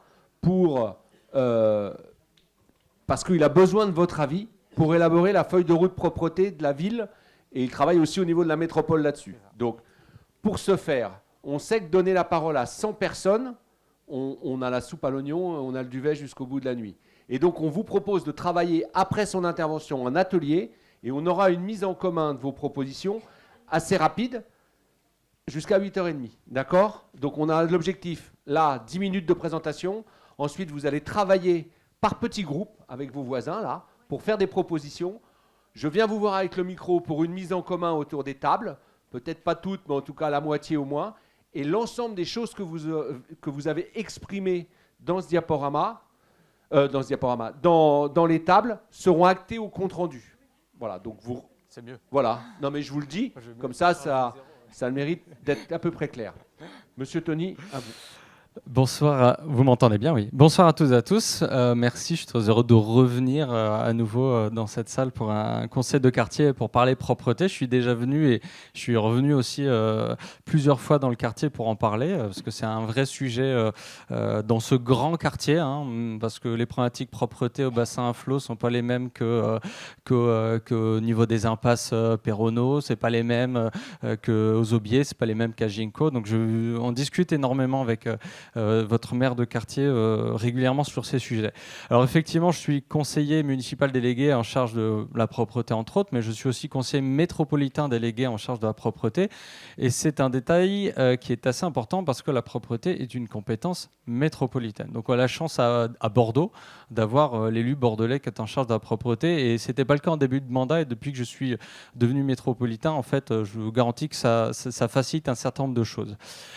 Effectivement, je viens vous voir ce soir pour ce conseil de quartier parce qu'on a une étape un petit peu cruciale de notre stratégie propreté pour la ville de Bordeaux parce que au niveau de la métropole, on travaille à une feuille de route propreté que j'avais déjà annoncée la dernière fois. J'avais présenté des très grandes lignes et cette feuille de route propreté va être présentée, elle a pris un petit peu de retard, elle va être présentée en septembre. Et on a la chance, nous, Ville de Bordeaux, d'avoir un plan propreté qui va être dédié à la Ville de Bordeaux. Parce que la propreté à Bordeaux, ce n'est pas la propreté à Mérignac ou à Ambès ou à Bègles. Voilà. Donc on a des spécificités en tant que ville-centre. Et donc on va avoir un plan propreté qui nous est dédié. Ce plan propreté, il est déjà bien fourni puisque les services connaissent bien le quartier, ils les pratiquent tous les jours, donc les difficultés sont connues et donc on a déjà un certain nombre d'idées. On a aussi des idées qui nous sont venues des nombreuses discussions que j'ai pu aussi avoir avec les habitants ou avec des associations, mais il nous semblait important aussi de faire cette tournée des quartiers pour reparler avec vous de ce sujet et vous permettre de travailler et de nourrir ce plan propreté. Donc ça va arriver dans une deuxième phase, hein. Je vais faire d'abord une petite introduction à ce sujet. Alors en quelques chiffres sur Bordeaux, la propreté, c'est 240 agents en régie qui travaillent 7 jours sur 7 et quasiment 21 heures sur 24. Quasiment 24 heures sur 24, 21 heures sur 24. En complément de ces agents en régie, donc des fonctionnaires, il y a un certain nombre de prestations qui sont externalisées. C'est-à-dire qu'on passe par des acteurs extérieurs. Alors, vous connaissez peut-être dans l'hypercentre de Bordeaux, il y a un marché à Suez, mais un peu partout dans la ville aussi, on passe par des acteurs, notamment des acteurs de l'insertion, pour faire un certain nombre de missions de propreté. Ça peut être le piquetage, si vous avez déjà vu peut-être ces personnes avec une pince pour nettoyer. Souvent, c'est de l'insertion. Donc, c'est des structures, des associations qui accompagnent des personnes éloignées de l'emploi et à travers cette activité, on les accompagne vers l'emploi. Voilà, alors sur la partie collectée et traitée par la régie en 2023, c'est quand même 10 500 tonnes de déchets qui ont été collectés. Donc c'est considérable. Et entre autres, malheureusement, on n'échappe pas, la ville de Bordeaux, malheureusement cette tendance aussi nationale. C'est 11 000 interventions pour constater des incivilités. Voilà. Le problème de propreté, c'est beaucoup d'incivilités, il n'y a pas que ça. On a un travail aussi dans la collectivité à faire. Hein. On peut très largement s'améliorer, donc on reviendra dessus. Mais malheureusement, les incivilités sont très très présentes. La ville de Bordeaux, c'est 425 km de voirie à entretenir. Donc c'est considérable. En ce qui concerne votre quartier, donc, le quartier Bordeaux-Maritime, c'est un quartier qui est évidemment en pleine évolution. On en a déjà parlé, on a déjà échangé d'ailleurs avec certains d'entre vous à ce sujet autour des bassins à flot. Il y a une vie nouvelle qui se développe, qui crée malheureusement des nuisances pour lesquelles il faut qu'on puisse s'adapter. Il faut qu'on puisse aussi mettre les responsables de ces nuisances face à ces faits. C'est aussi un quartier qui accueille énormément d'événements. Il y a le stade Matmut, le parc des expositions. Il y a régulièrement des événements qui ont lieu sur le quartier. Alors forcément, on est très heureux puisque c'est un quartier qui est très vivant.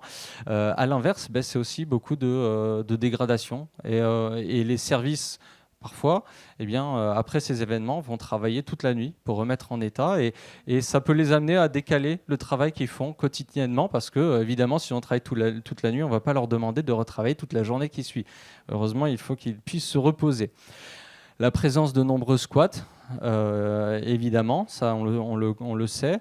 Et puis la particularité du quartier de Ginkgo, c'est ces bornes enterrées qui posent de réelles difficultés, qui sont souvent en panne. On a beaucoup travaillé dessus avec la direction de la collecte, mais on sait aujourd'hui que ce n'est pas encore satisfaisant. J'étais ce matin en réunion avec le maire où on abordait justement de ces sujets-là pour arbitrer un certain nombre de choses. Et des sites de dépôt sauvage, malheureusement, tous les quartiers qui sont un petit peu en bordure de ville, eh bien, se retrouvent avec un certain nombre de dépôts sauvages, de particuliers, beaucoup d'artisans aussi. Donc il faut pouvoir lutter contre ces dépôts-là. Sur votre quartier, ce sont 20 agents de terrain et 2 encadrants qui travaillent, donc spécifiquement sur le quartier, et qui ont un certain nombre d'équipements, des balayeuses, on en a vu une sur une des diapos précédentes, des laveuses, des goupilles, ce sont ces petites voiturettes électriques qui permettent de collecter les corbeilles, qui permettent parfois aussi de récupérer des dépôts sauvages. Des bennes quand les dépôts sont aussi plus importants, des camions plateaux, etc. Donc ce sont des équipes qui ont tout un attirail technique, parfois technologique, pour les aider dans ce travail.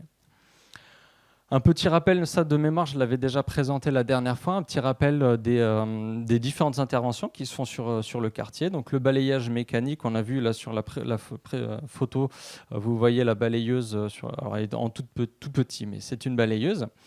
Donc un balayage mécanique de la chaussée, un lavage des trottoirs, le ramassage des corbeilles, bien évidemment. On va en reparler parce qu'il y a un sujet sur les corbeilles. Le piquetage de l'espace public, je vous en ai parlé. Les rendez-vous programmés pour les encombrants et les déchets verts. Et on remettra à la fin les coordonnées du service à l'eau proximité qui marche bien, mais qui aujourd'hui est encore très peu connu, trop peu connu et du coup trop peu utilisé. C'est un service que vous pouvez appeler pour récupérer vos encombrants ou vos déchets verts. La gestion des dépôts sauvages, malheureusement, qui sont très très présents sur ce quartier. Ça fait partie des 2 quartiers qui sont malheureusement les plus touchés avec Bordeaux Sud.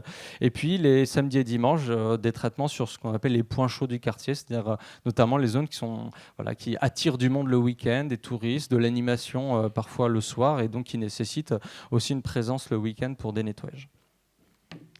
Voilà un peu en introduction l'organisation sur votre quartier. En ce qui concerne la feuille de route propreté urbaine, feuille de route métropolitaine, comme je vous l'ai dit, 4 grands objectifs poursuivis. Évidemment, l'image du territoire. On a un territoire qui est très touristique, y compris dans votre quartier. Donc, évidemment, on joue sur l'image du territoire quand les rues sont mal entretenues ou sont sales ou subissent des incivilités. Il y a un enjeu de transition écologique, évidemment, parce que quand on parle de propreté, on parle avant tout de déchets. Et ces déchets, il faut pouvoir les réduire, il faut pouvoir les valoriser aussi. Aujourd'hui, on les valorise très mal au niveau de la collectivité, donc on a un gros travail à faire. Et puis c'est aussi, ça a été évoqué, c'est parfois des problématiques de pollution, parce que des dépôts sauvages, quand il pleut, quand il y a du vent, on a eu quelques tempêtes récemment, malheureusement c'est aussi des déchets qui vont se retrouver dans la nature. Donc il faut à tout prix sortir un maximum le déchet de l'espace public pour qu'il n'engendre pas ces pollutions. Le cadre de vie, je ne reviens pas dessus parce que bien évidemment ça nous touche toutes et tous, et moi aussi je ne suis pas habitant de ce quartier, mais je suis habitant d'un autre quartier qui subit aussi beaucoup de dépôts sauvages, à savoir la Victoire. Et c'est un enjeu de citoyenneté, et c'est pour ça que je suis là ce soir. Pour rappeler un message que je vous avais déjà partagé la dernière fois, c'est que si on attend que seule la collectivité agisse pour la propreté urbaine, eh bien on n'y arrivera pas. Voilà. Parce que, au-delà du fait qu'il y a des incivilités, on a besoin du concours et de la participation de tout le monde, des habitants, des touristes, des usagers qui viennent profiter de nos espaces, des commerces aussi qui ont leur rôle à jouer dans ce travail. Et donc l'objectif pour nous, c'est d'arriver à associer tout le monde pour qu'on puisse travailler ensemble. Ça arrive, on va revenir dessus, notamment lors des nettoyages citoyens. Il y en a eu dans le quartier qui ont très bien fonctionné. Parfois, c'est permettre aux habitants aussi, comme ça a été dit, d'entretenir leur trottoir, leur rappeler ça. Nous, on a un gros travail à faire en interne dans la collectivité. On peut bien sûr améliorer nos manières de faire, mais voilà. Et puis, je l'ai dit et je l'ai redit, les professionnels aussi ont un rôle important à jouer. Il y a malheureusement beaucoup d'incivilités qui sont le fait de quelques professionnels. 3 grands axes dans ce plan propreté sur lequel on travaille actuellement et sur lequel aussi on va vous faire un petit peu travailler. Alors pour celles et ceux qui sont connaisseurs des politiques déchets, alors vous allez retrouver un petit peu les grandes orientations du zéro déchet, à savoir d'abord réduire. Le déchet le plus facile à gérer, c'est encore celui qui n'existe pas. Et en fait, on doit pouvoir accompagner l'ensemble du territoire dans cette réduction des déchets. Un exemple tout bête, si on inscrit l'ambition de faire revenir la consigne à Bordeaux et qu'on incite les commerçants sur la consommation apportée à passer sur des emballages consignés, c'est moins d'emballages qu'on va retrouver dans les parcs, sur les quais, dans les poubelles, parce qu'on a beaucoup de poubelles qui débordent, c'est le cas notamment au bassin à flot, qui débordent simplement parce qu'elles sont remplies d'emballages de restaurants, de fast-food, etc. Ça, c'est un exemple parmi d'autres. Deuxième axe, maîtriser. Une fois que le déchet il existe, eh bien, comment on fait en sorte qu'il ne se retrouve pas par terre, mais qu'il aille dans une poubelle ? Et si possible la bonne, on va revenir. Donc c'est là-dedans qu'on va y inscrire toutes les actions qui relèvent du changement de comportement, donc de la sensibilisation, et aussi, oui, on va en reparler, le contrôle et la sanction. Aujourd'hui, jusqu'ici, on n'a pas été assez fort et offensif sur cette question-là parce qu'on manquait de moyens et on est en train de se doter, là elle va être lancée très prochainement, d'une brigade anti-incivilité qui dépendra de la police municipale et qui va permettre si besoin, de contrôler et de sanctionner fermement celles et ceux qui sont responsables d'incivilité. Et puis traiter, alors là, traiter, c'est nous à 100%, collectivité. Une fois que le déchet s'est retrouvé par terre, on ne va pas le laisser. Il faut être capable de l'identifier rapidement. Il faut pouvoir intervenir aussi efficacement. Et puis, il faut pouvoir valoriser les déchets que l'on collecte. Alors, avant de vous faire travailler, on va tous vous expliquer. Je vous donne quand même une petite liste des actions qui ont déjà été engagées. Alors cette liste, elle n'est pas exhaustive, mais ça fait en partie des actions qui sont pour moi les plus emblématiques. Le déploiement des bornes à déchets alimentaires qui a commencé sur la ville, qui va vous permettre de trier séparément vos biodéchets. Alors je sais pas si j'en ai vu sur le quartier, mais en tout cas ça va se déployer progressivement d'ici 2025. Le déploiement du tri sur les quais, alors ça c'est déjà effectif depuis 2022 si je ne dis pas de bêtises, et c'est une obligation légale à partir de 2025, donc on va continuer ce déploiement et du tri participatif dans la rue. L'objectif étant que le tri que vous faites chez vous, la poubelle jaune, la poubelle noire, vous ayez le même dans la rue. Donc ça va se déployer là, à partir des semaines qui viennent. On a tout un travail qui va nous amener aussi, pas simplement de façon bête et méchante à doubler les poubelles, mais aussi se poser la question de la répartition. Parce qu'il y a des endroits où il en manque probablement, et il y a des endroits où en fait on peut les enlever. Voilà, probablement, je pense notamment au jardin, et c'est quelque chose qu'on pourrait faire, qui se fait dans d'autres villes. On enlève les corbeilles qui sont dans les jardins et on met des bacs aux entrées. Et on demande aux gens qui utilisent ces jardins d'être responsables de leurs déchets et de les ramener à l'entrée où ils trouveront des bacs de tri. Ça, c'est des choses qu'on peut faire. Pour l'instant, rien n'est acté, mais on va travailler la question de la répartition. La collecte séparée des mégots, on a installé déjà 75 cendriers en plus en 2024. Donc, ces petits potelets qui permettent aux fumeurs de ne pas jeter leurs mégots par terre, mais plutôt dans ces cendriers qui sont ensuite collectés et valorisés. Il y a une première étude comportementale sur la thématique des déjections canines sur le quartier de Bordeaux-Maritime. Alors c'est en cours, elle va se terminer très prochainement. On a fait travailler un étudiant en psychologie sociale pour essayer d'expérimenter une nouvelle forme de communication pour inciter les propriétaires de chiens à se responsabiliser quant à la récupération des crottes de leurs chiens. Alors j'ai pas les résultats, je pourrais pas vous les donner parce que je les attends moi aussi avec beaucoup d'impatience. La création de la brigade anti-incivilité, je vous en ai parlé. Une étude sur le phénomène de vente à la sauvette, ça c'est plus Bordeaux Sud au niveau du marché de Saint-Michel. Et j'en ai déjà parlé, l'accompagnement des nettoyages citoyens. Il y en a beaucoup sur votre quartier. On essaie de les accompagner en leur apportant du matériel, en se coordonnant sur la collecte. Et il y a eu l'année dernière un grand nettoyage dans le cadre de la Journée mondiale du nettoyage de la planète qui va être relancé cette année. Donc pour le 20 septembre, il y aura aussi tout dans les 8 quartiers de la ville, et donc dans le vôtre aussi, il y aura toute une action de nettoyage avec les agents, avec les habitants, les commerçants, des associations, etc. Voilà. Alors maintenant, on passe à la phase où je vais vous faire un petit peu travailler. Et l'objectif étant de vous proposer en groupe de vous emparer de certaines problématiques qui sont très spécifiques à votre quartier et pour nous proposer des solutions, parce que ces solutions, on pourra les inscrire dans le plan d'action de la ville de Bordeaux. Merci. Alors, comment ça va? Alors, il n'y a pas de jeu de questions-réponses. D'accord. Enfin, ça, on le fera après.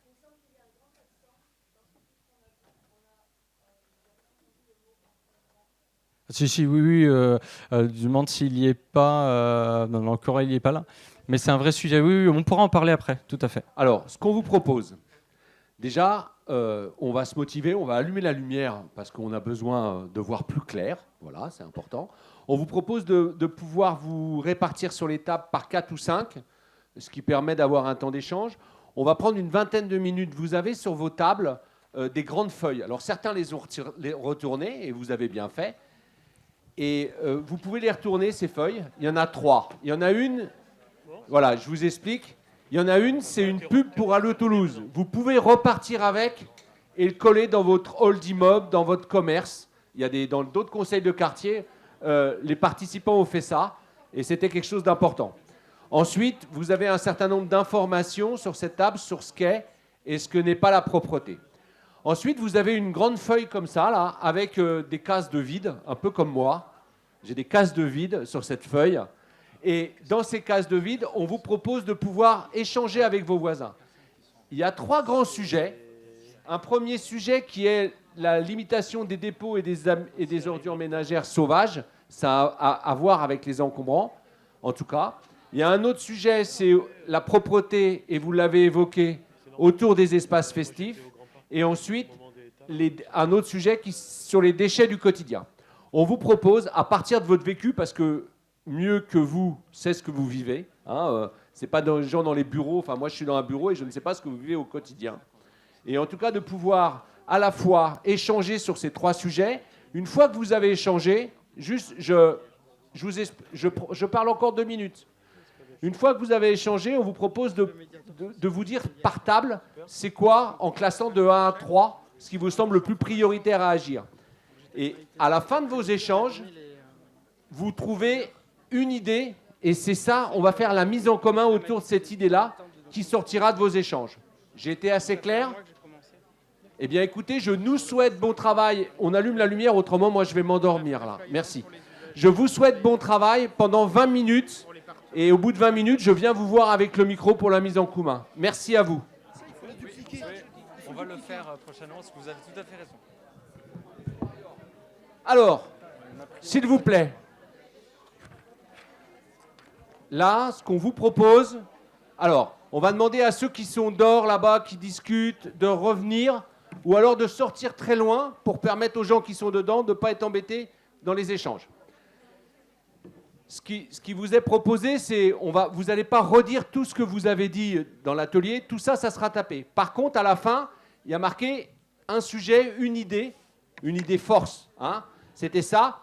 Et c'est à partir de ça que moi, je vais venir vous voir avec le micro et que je vais vous proposer de dire, c'est quoi votre idée que vous proposez pour le plan propreté? OK? Et donc, pour ça, il faut que vous vous écoutiez. Voilà. Non, on ne fait pas, excusez-moi. Monsieur? Non, on ne fait pas, non. Parce que monsieur Tony va être obligé de prendre des notes. Ah oui, non, c'est juste pour dire qu'est-ce qui se passe? Non, c'était juste pour lui dire bonjour en qualité d'employé, c'est tout. Ah, voilà. Ah non, moi je suis... Ah non, il avait une réunion, lui. vous inquiétez pas, je suis un copain, mais j'avais prévu de rester. J'ai rien après. Vous inquiétez pas, Philippe. Moi, c'était juste pour vous dire bonjour, je suis agent de propreté, je suis responsable agent de maîtrise sur le secteur Bastille. Alors, voilà, et on s'est déjà croisés à plusieurs reprises. je vous propose je travaille avec Audrey. Oui, c'est normal. de pouvoir prendre... Et je fais celui de la Bastille. Excusez-moi. Voilà, merci. Merci. C'est bon? On attaque? Alors, est-ce que vous avez... Quelle est la table qui a déjà rempli la dernière colonne avec moi? J'ai une idée force. Voilà, je viens vous voir. On va peut-être pas pouvoir toutes les prendre, mais en tout cas, ceux qui ont écrit, on vient vous voir. Vous faites quelque chose de court. Allez-y. De court? Alors, Quelque chose de court. je propose pour les déjections canines. Déjection canine. Je propose un impôt sur les chiens, comme en Allemagne, en Autriche, en Suisse ou aux Pays-Bas.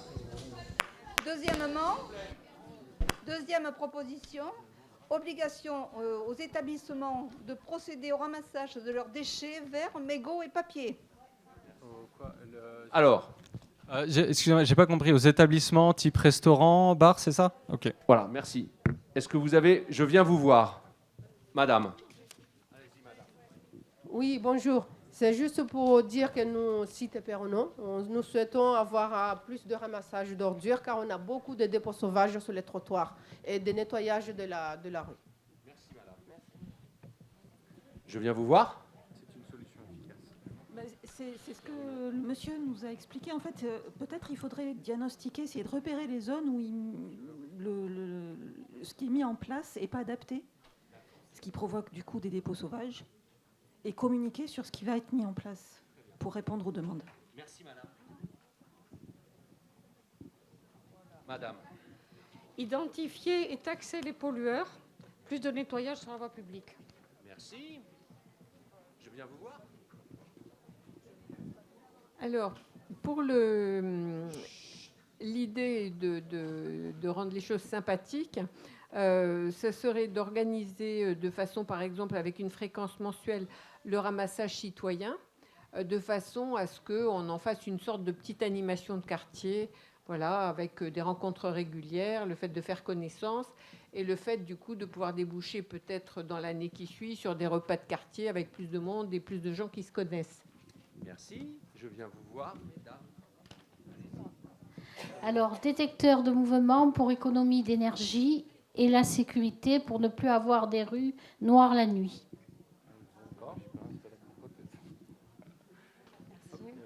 Alors nous, c'est éduquer les propriétaires canins à la propreté.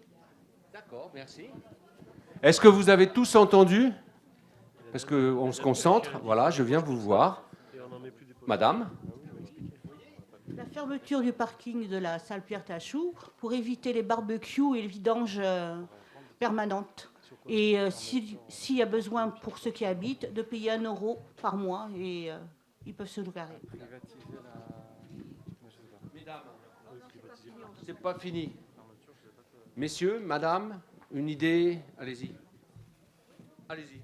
Alors, on a pensé, nous, qu'au niveau des dépôts sauvages devant les points de collecte de vêtements et de points de collecte verts, pour pallier ça, éventuellement, on pourrait disposer d'ébennes temporaires occasionnellement pour favoriser la collecte des encombrants.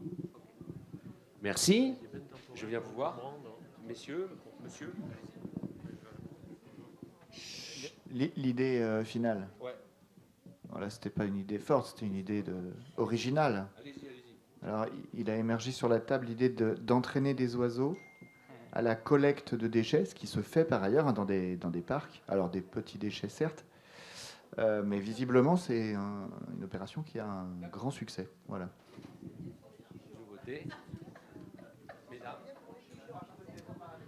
Augmenter la consigne pour les verres, notamment les verres plastiques sur les établissements festifs autour des bassins à flot, de façon à ce qu'on ne les retrouve pas le lendemain matin jetés dans la rue. Merci. Messieurs, dames. Peut-être plus de rotation des balayeuses avec le nettoyage à l'eau. Parce que rue de la Faïencerie, il y a beaucoup de verres cassés la nuit et c'est dangereux. Merci. organiser la collecte de tous les encombrants parce que tout n'est pas repris par la métropole. Qui je suis pas venu voir? Levez les mains, s'il vous plaît.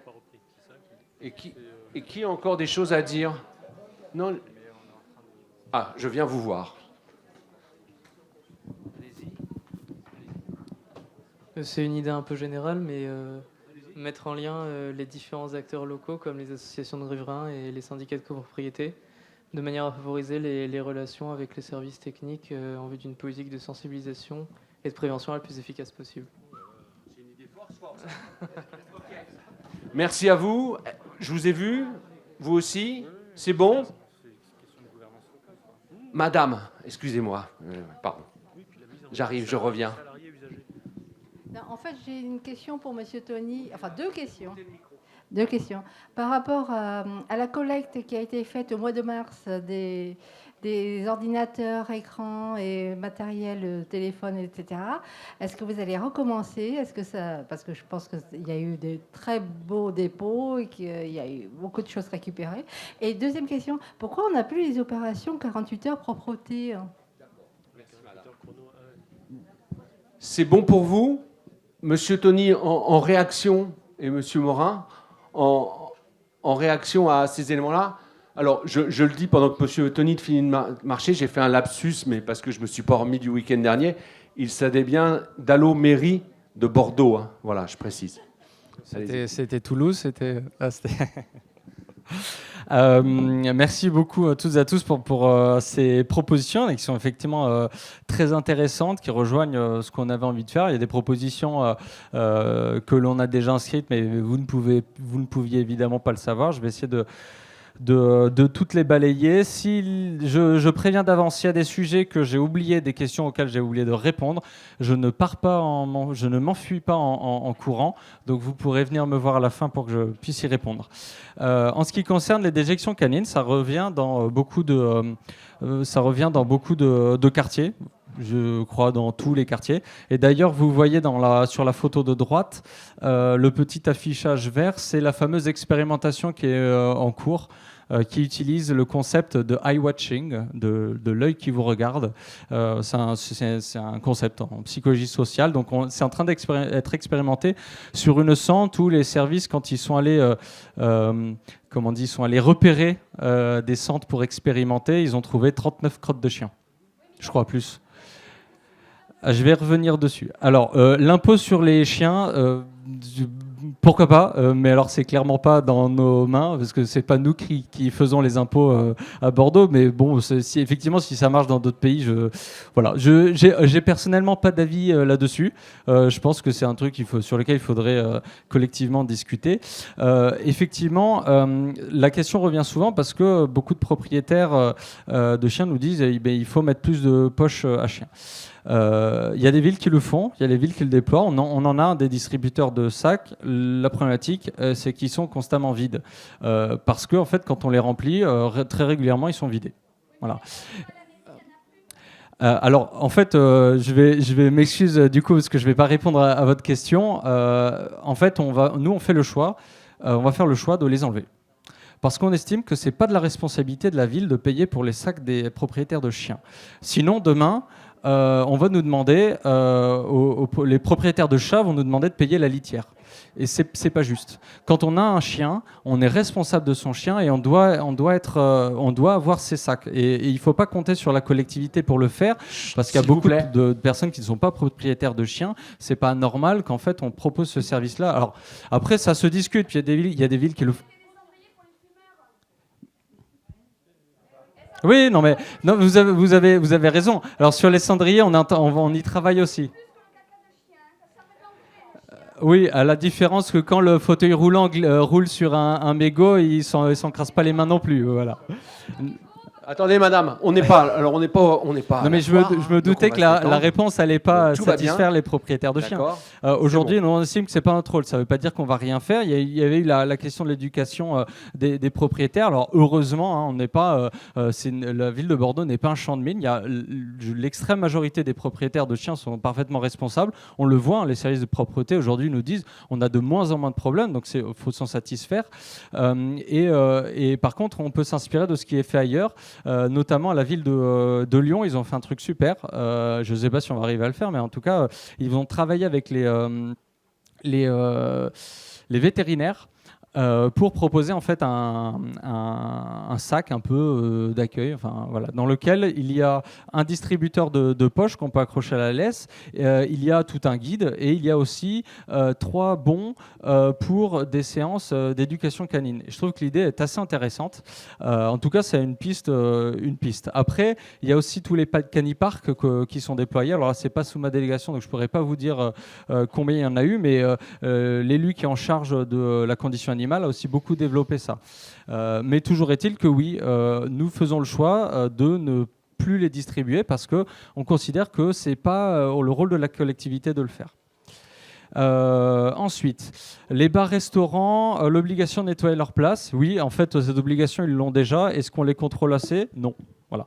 Donc c'est pour ça aussi qu'on va lancer là très prochainement, dans les semaines qui viennent, la brigade anti-incivilité qui va dépendre de la police municipale. Jusqu'à aujourd'hui, on n'avait pas ce pouvoir-là, donc on n'arrivait pas à verbaliser.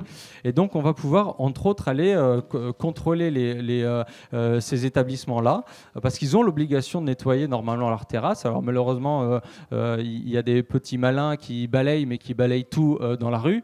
C'est pas le but du jeu, mais voilà, faut du coup qu'on arrive ou dans l'eau. Oui, c'est la réalité. Donc du coup, il faut qu'on arrive à les sensibiliser, qu'on les contrôle, qu'on les accompagne. Donc ça, c'est un travail qu'on va démarrer prochainement, notamment avec cette brigade anti-incivilité. J'ai entendu adapter les solutions. Alors c'est une remarque qui est à la fois extrêmement pertinente et qui est très générale. En fait, la réalité aujourd'hui, mais ce n'est pas que le cas à Bordeaux, c'est le cas dans toutes les villes de France, c'est que, en fait, en termes de propreté, on passe notre temps à courir après le problème. Parce que les pratiques changent, les villes changent. Vous êtes dans un quartier qui change énormément, qui bouge beaucoup avec de nouvelles activités. Les pratiques aussi des habitants changent. Depuis le Covid, on a vu une explosion de la vente à emporter avec des gens qui vont déjeuner dans l'espace public. C'était moins le cas avant. Et le problème, c'est qu'aujourd'hui, on n'arrive pas à être en capacité de suivre ces évolutions-là et donc on court derrière le problème. L'objectif qu'on se donne aussi via cette feuille de route propreté métropolitaine, c'est de se donner les moyens d'être beaucoup plus réactifs et de s'adapter, d'expérimenter, d'être capable de réagir plus rapidement. C'est pour ça qu'on a commencé, là, on a une toute petite équipe qui s'est structurée, qui s'appelle la mission stratégique propreté. Et dans cette mission, on a recruté une personne qui vient de la psychologie sociale, justement, pour travailler sur tous les enjeux de changement de comportement. Et avec des petits choix comme ça, on va permettre aussi à la collectivité d'être plus réactive. Un autre exemple, on va expérimenter dans les mois qui viennent un système de caméras embarquées sur des véhicules qui captent automatiquement la voirie et qui est capable d'identifier ça c'est un mégot, c'est un emballage, c'est un trognon de pomme, etc. Et ça permet de faire remonter quasiment instantanément l'information service. Alors à la fois pour venir nettoyer quand on se rend compte qu'il y a une rue qui est très sale qu'on n'avait pas identifiée, ou voire même effectivement quand il y a des rues qui deviennent plus sales parce qu'il y a une nouvelle activité économique, parce que le soir il y a une activité qu'il n'y avait pas avant, ce genre de choses. Donc ça, c'est des outils en fait qui vont nous permettre d'être beaucoup plus réactifs et d'adapter en fait nos solutions et nos passages aux nouvelles pratiques, à l'évolution, parce que la propreté d'aujourd'hui ne sera pas non plus la propreté de demain dans 5 ou 10 ans. Et vous avez parlé aussi de communiquer, ça c'est un vrai sujet. Alors malheureusement, on communique pas assez. Quand on communique, malheureusement, c'est très peu visible. Je sais de quoi je parle. Avant d'être élu, je ne suivais pas moi-même la communication de la collectivité. Donc, il y a une communication actuellement sur les incivilités. Je ne sais pas si vous l'avez vu, mais si vous ne l'avez pas vu, c'est malheureusement un signe de l'invisibilité de ces communications. Mais il faut qu'on aille plus loin, notamment, effectivement, ce service-là, il faut qu'on arrive à le faire connaître. Taxer les pollueurs, alors on ne peut pas taxer nous. Alors, on peut taxer indirectement, c'est ce qu'on appelle la responsabilité élargie des producteurs. C'est un terme technique, je ne vais pas rentrer dans le détail, mais la bonne nouvelle, c'est que dans la loi, il y a un certain nombre de ces filières REP, comme ça qu'on les appelle, qui s'intéressent aux déchets dans l'espace public, donc qui relèvent de la propreté. Donc aujourd'hui, ces pollueurs-là, ils sont taxés et ils permettent de financer la collectivité dans son nettoyage. Donc cette année, la métropole a récupéré en plus 2,4 millions d'euros justement du fait de cette taxe sur les pollueurs. Donc ça, c'est tout nouveau, ça va nous permettre de financer notamment toutes les actions du plan propreté. Ramassage citoyen mensuel, alors c'est une excellente idée. Alors là, malheureusement, à l'échelle des petits quartiers, des petits ensembles, nous, on ne va pas être en capacité de nous-mêmes lancer l'initiative. Par contre, si vous, citoyens ou associations de quartier, si vous souhaitez le faire, n'hésitez pas. Sur le site de la mairie de Bordeaux, vous cherchez organiser nettoyage citoyen, vous tombez sur une page où en fait, vous pouvez remplir un petit dossier qui fait 3 pages, minuscule page qui vous permettent en fait de déclarer ce nettoyage-là, cette animation. Et nous, comme ça, on peut vous accompagner, on peut vous apporter du matériel, des pinces, des poches, etc. Et on peut se coordonner pour qu'à la fin du nettoyage citoyen, eh bien, on puisse aller récupérer les déchets que vous avez récoltés. Donc, n'hésitez pas si dans votre quartier, dans votre rue, avec vos voisins, avec une association, vous souhaitez en organiser. Je trouve que l'idée d'en faire de façon mensuelle avec toute une animation, voilà, ou apéro pour pas les nommer, n'hésitez pas à le faire. Je pense que ça sera très intéressant et moi je souhaite à terme que des agents aussi de propreté, pourquoi pas, puissent aussi se joindre à ces moments-là. Alors, les dépôts sauvages autour des points d'apport volontaire, ça c'est un vrai sujet et c'est vrai que votre quartier est particulièrement touché par cette problématique. On est en train de réfléchir là, en tout cas en urgence, à lancer un marché pour un nettoyage quotidien de ces points d'apport volontaire. Parce qu'aujourd'hui, les services passent très régulièrement. Malheureusement, c'est tous les jours, ils collectent des centaines de kilos de déchets autour de ces points d'apport volontaire. Les causes sont multiples. Parfois, c'est des bornes qui sont en panne et qui restent en panne trop longtemps. Donc, il faut qu'on soit plus réactif dans l'entretien et la réparation. Parfois, c'est des gestes un peu qui nous viennent du Covid. Depuis le Covid, il y a des personnes qui n'osent plus toucher à la poignée parce qu'ils ont peur pour des raisons d'hygiène et qui vont déposer par terre. Parfois, des personnes ont l'impression que comme il y a déjà un déchet par terre, ils se disent bon, la borne est pleine, donc je ne vais pas se tester, je mets le déchet par terre. Il y a plein de causes en fait qui amènent à ces dépôts sauvages-là. Et aujourd'hui, malheureusement, oui, il y a beaucoup de dépôts sauvages. Et nous, l'objectif avec ce marché qu'on espère pouvoir lancer, en tout cas le maire l'a validé ce matin, c'est pouvoir aller les nettoyer très très régulièrement parce qu'on sait que c'est à la fois un enjeu de cadre de vie et puis on sait que le déchet appelle le déchet. Il suffit qu'il y ait une poche au pied d'un point d'apport volontaire pour que dans la journée, il y en ait des dizaines d'autres qui se greffent. La collecte des encombrants, pareil. Ça faisait partie de la discussion avec monsieur le maire ce matin. Le service de collecte des encombrants aujourd'hui n'est pas satisfaisant. Il n'est pas satisfaisant pour les habitants parce que parfois il n'est pas adapté, parce qu'il y a un volume qui est limité, et il n'est pas satisfaisant pour la collectivité et les services parce qu'en fait on autorise d'une certaine manière à déposer des déchets, des encombrants dans la rue. Et ça, pour des personnes qui sont en mobilité réduite, c'est pas acceptable, d'autant qu'on est dans une ville où parfois les trottoirs sont pas très larges et il suffit d'un canapé, d'un fauteuil ou d'un frigo pour empêcher cette personne-là de se déplacer. Donc, je peux pas vous en dire plus aujourd'hui, mais on va revoir intégralement ce service de collecte des encombrants pour dépasser tous les freins, dont ceux que vous avez évoqués et bien d'autres qui ont été aussi évoqués dans d'autres quartiers. Donc, j'espère prochainement pouvoir revenir vers vous pour vous en parler. Je suis 2 minutes, ok.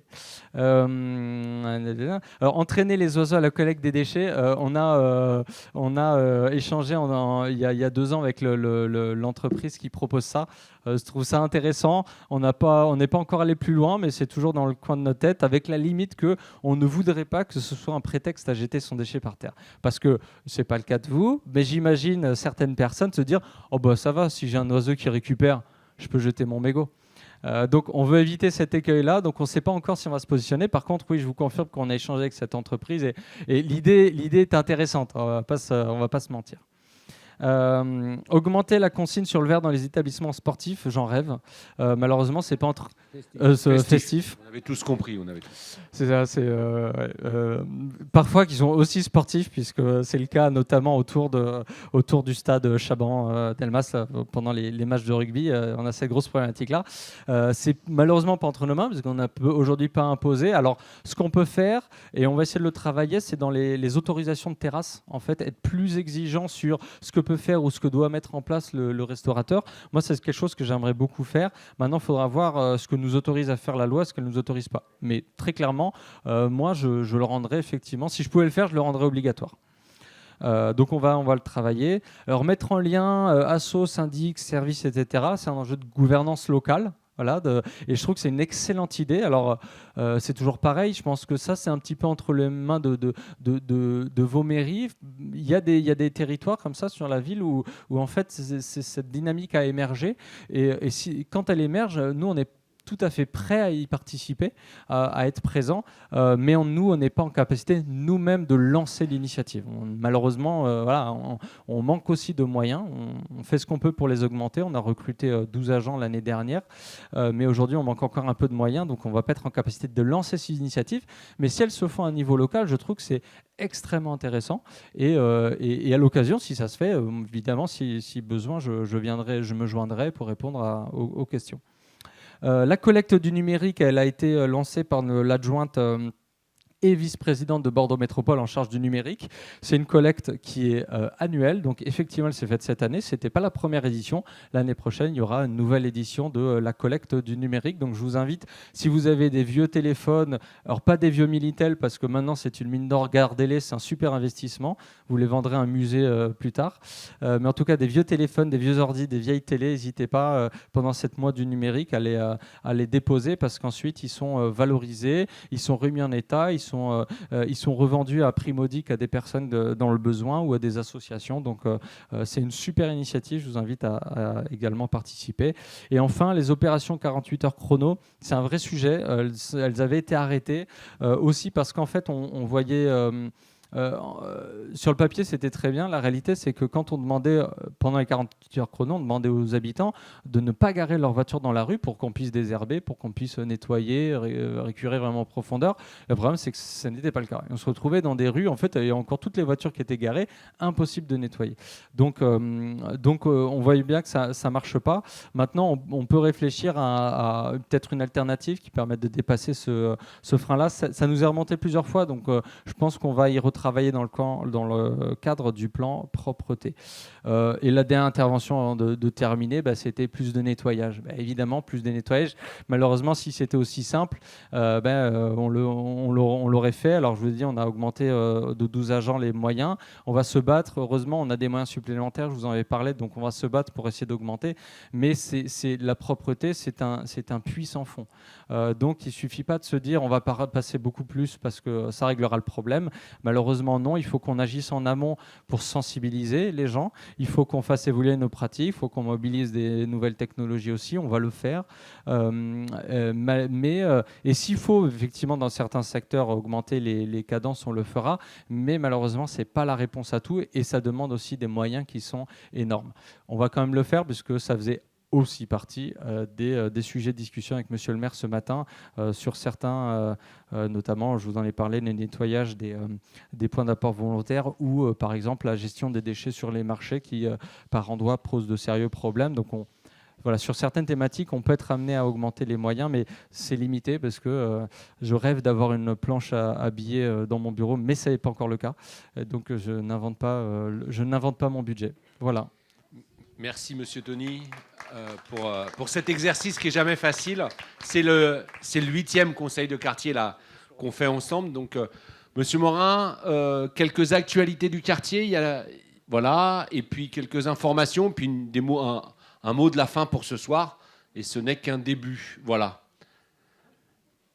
Pauline, elle arrive. Voilà, ça y est, c'est bon. Voilà.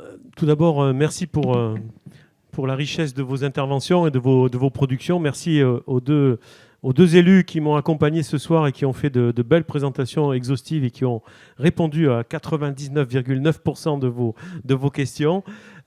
C'était très, très qualitatif. Encore merci Jean-Baptiste et Didier. Saluer la présence de mon ami Olivier Scott, adjoint au maire en charge du handicap et de la lutte contre toutes les discriminations, qui était là quasiment toute la soirée. J'ai fait un tri parce que il y a tellement d'initiatives dans le quartier Bordeaux-Maritime, dans chacun des micro-quartiers, que j'ai juste extirpé quelques initiatives saillantes. À Bacala, en Bacala Fiesta vendredi, qui ponctue la fin d'année scolaire avec une mobilisation interassociative assez riche dans le parc Ipoustegui, donc parc Ipoustegui, tram B, station Claveau. L'été en or avec plein d'initiatives, 5-6 juillet dans le quartier du Paty, Chantecry, Saint-Louis. Le 13 juillet, on n'a pas mis le lieu, ça se passera aux Aubiers, le Breaking Métropole Tour avec du hip-hop qui fait une tournée européenne, mais aussi un ballet aérien de Tango Nomade. Pour ceux qui sont de Bacala ont peut-être vu Tango Nomade sur les murs de la bibliothèque le week-end dernier à Bacala. Là, ils seront sur les grandes façades de la Cité des Aubiers. C'est un beau spectacle. Allez-y, vous verrez que ça vaut le coup et ça vous permet de pénétrer au cœur de la Cité des Aubiers. Cette cité a besoin qu'on la fréquente. Du 9 au 25 juillet, plein d'initiatives avec l'association Interlude autour du jeu, le jeu pour enfants, mais aussi le jeu enfants-adultes et intergénérationnel, avec plusieurs animations sur plusieurs parcs de Bordeaux-Nord, dont le parc Buller à Ginko, qui va être investi à plusieurs reprises. Je vais accompagner une sortie famille avec les familles des Aubiers le 18 juillet. Il y en aura une autre le 8 août. Andernos avec une action avec les pupilles de l'école publique autour de la découverte de l'environnement marin. Et au Porge avec une association qui s'appelle Sport Loisirs Le Porge. Ça se trouve dans le quartier Port de Bouc, je crois. C'est pas sur l'océan, c'est sur la Petite Jalle. Et je vous invite à regarder sur Internet parce qu'ils font des actions tout publiques avec tir à l'arc, canoë, randonnée en forêt. C'est très intéressant. Ce sont des bénévoles qui tiennent cette association qui est affiliée à la FSGT, le sport d'entreprise. Et donc, les Aubiers iront faire une animation ce jour-là, le 8 août. 24 août, une balade de alternative urbaine sur le parc des Berges de Garonne, donc parc des Berges de Garonne, terminus du tram B. 29 août, marché des créateurs sur l'esplanade de Pontac, rue Achard. Et le 20 septembre, Jean-Baptiste en a parlé, le World Clean Up Day, avec différentes actions dans différents lieux du quartier. On peut ajouter Nettoyons Bacalan au mois de septembre. Je n'ai pas la date encore, mais ça se fait avec la régie de quartier et tous les habitants mobilisés pour cette grosse initiative qui fonctionne bien. Le 6 septembre, les pique-niques de rue. Certains se sont inscrits et ont demandé à ce que leur rue fasse l'objet d'un pique-nique citoyen et demandent une aide de la mairie pour bloquer les rues et fournir du matériel. Il y aura la tournée de la démocratie participative le 2 octobre aux Aubiers, place Ginette-Neveu, en direction de la jeunesse. Ah ben c'est ça, voilà. Et le forum de tranquillité publique dont je vous ai parlé tout à l'heure, je ne peux pas vous annoncer la date, mais ce sera vraisemblablement en novembre ou en décembre. D'ici là, on va continuer à inaugurer de belles choses à Bordeaux-Maritime en présence de Monsieur le maire. On inaugurera prochainement le square du capitaine Nemo, le fameux sous-marin que vous avez vu en diapositive au début de la présentation de Didier Jean-Jean, donc cours Henri Brunet. On inaugurera également la place Marillac, dont on a parlé tout à l'heure, et la fameuse promenade Cienfuegos au mois de novembre, entre le 5 et le 17 novembre, en présence d'autorités de Cienfuegos cubaines qui viendront inaugurer cette magnifique promenade. Et là, il y aura toute une animation culturelle autour de cette inauguration. On vous en dira plus quand les choses seront calées. Voilà, et puis il n'y a pas la phrase. Budget participatif, tous acteurs pour le climat. Là, vous avez également le détail. Jusqu'au 7 juillet, pour déposer vos idées. Vous êtes Super. Vraiment là. Il y a encore le week-end, on va dire ça comme ça. Super. Et remettez-moi la diapo, s'il vous plaît, Pauline. Oui. Et voilà. Et la petite phrase de conclusion. Quand nous chanterons le temps des cerises, et Guérossignol et Merle le moqueur seront tous en fête. Jean-Baptiste Clément, 1866. Voilà, que cette phrase vous porte et nous porte à garder l'espoir dans ce moment un peu troublé de notre démocratie. Merci. Merci à toutes et à tous pour votre participation. Et on peut continuer les échanges autour d'un verre au frais, à la fraîche dehors. Merci.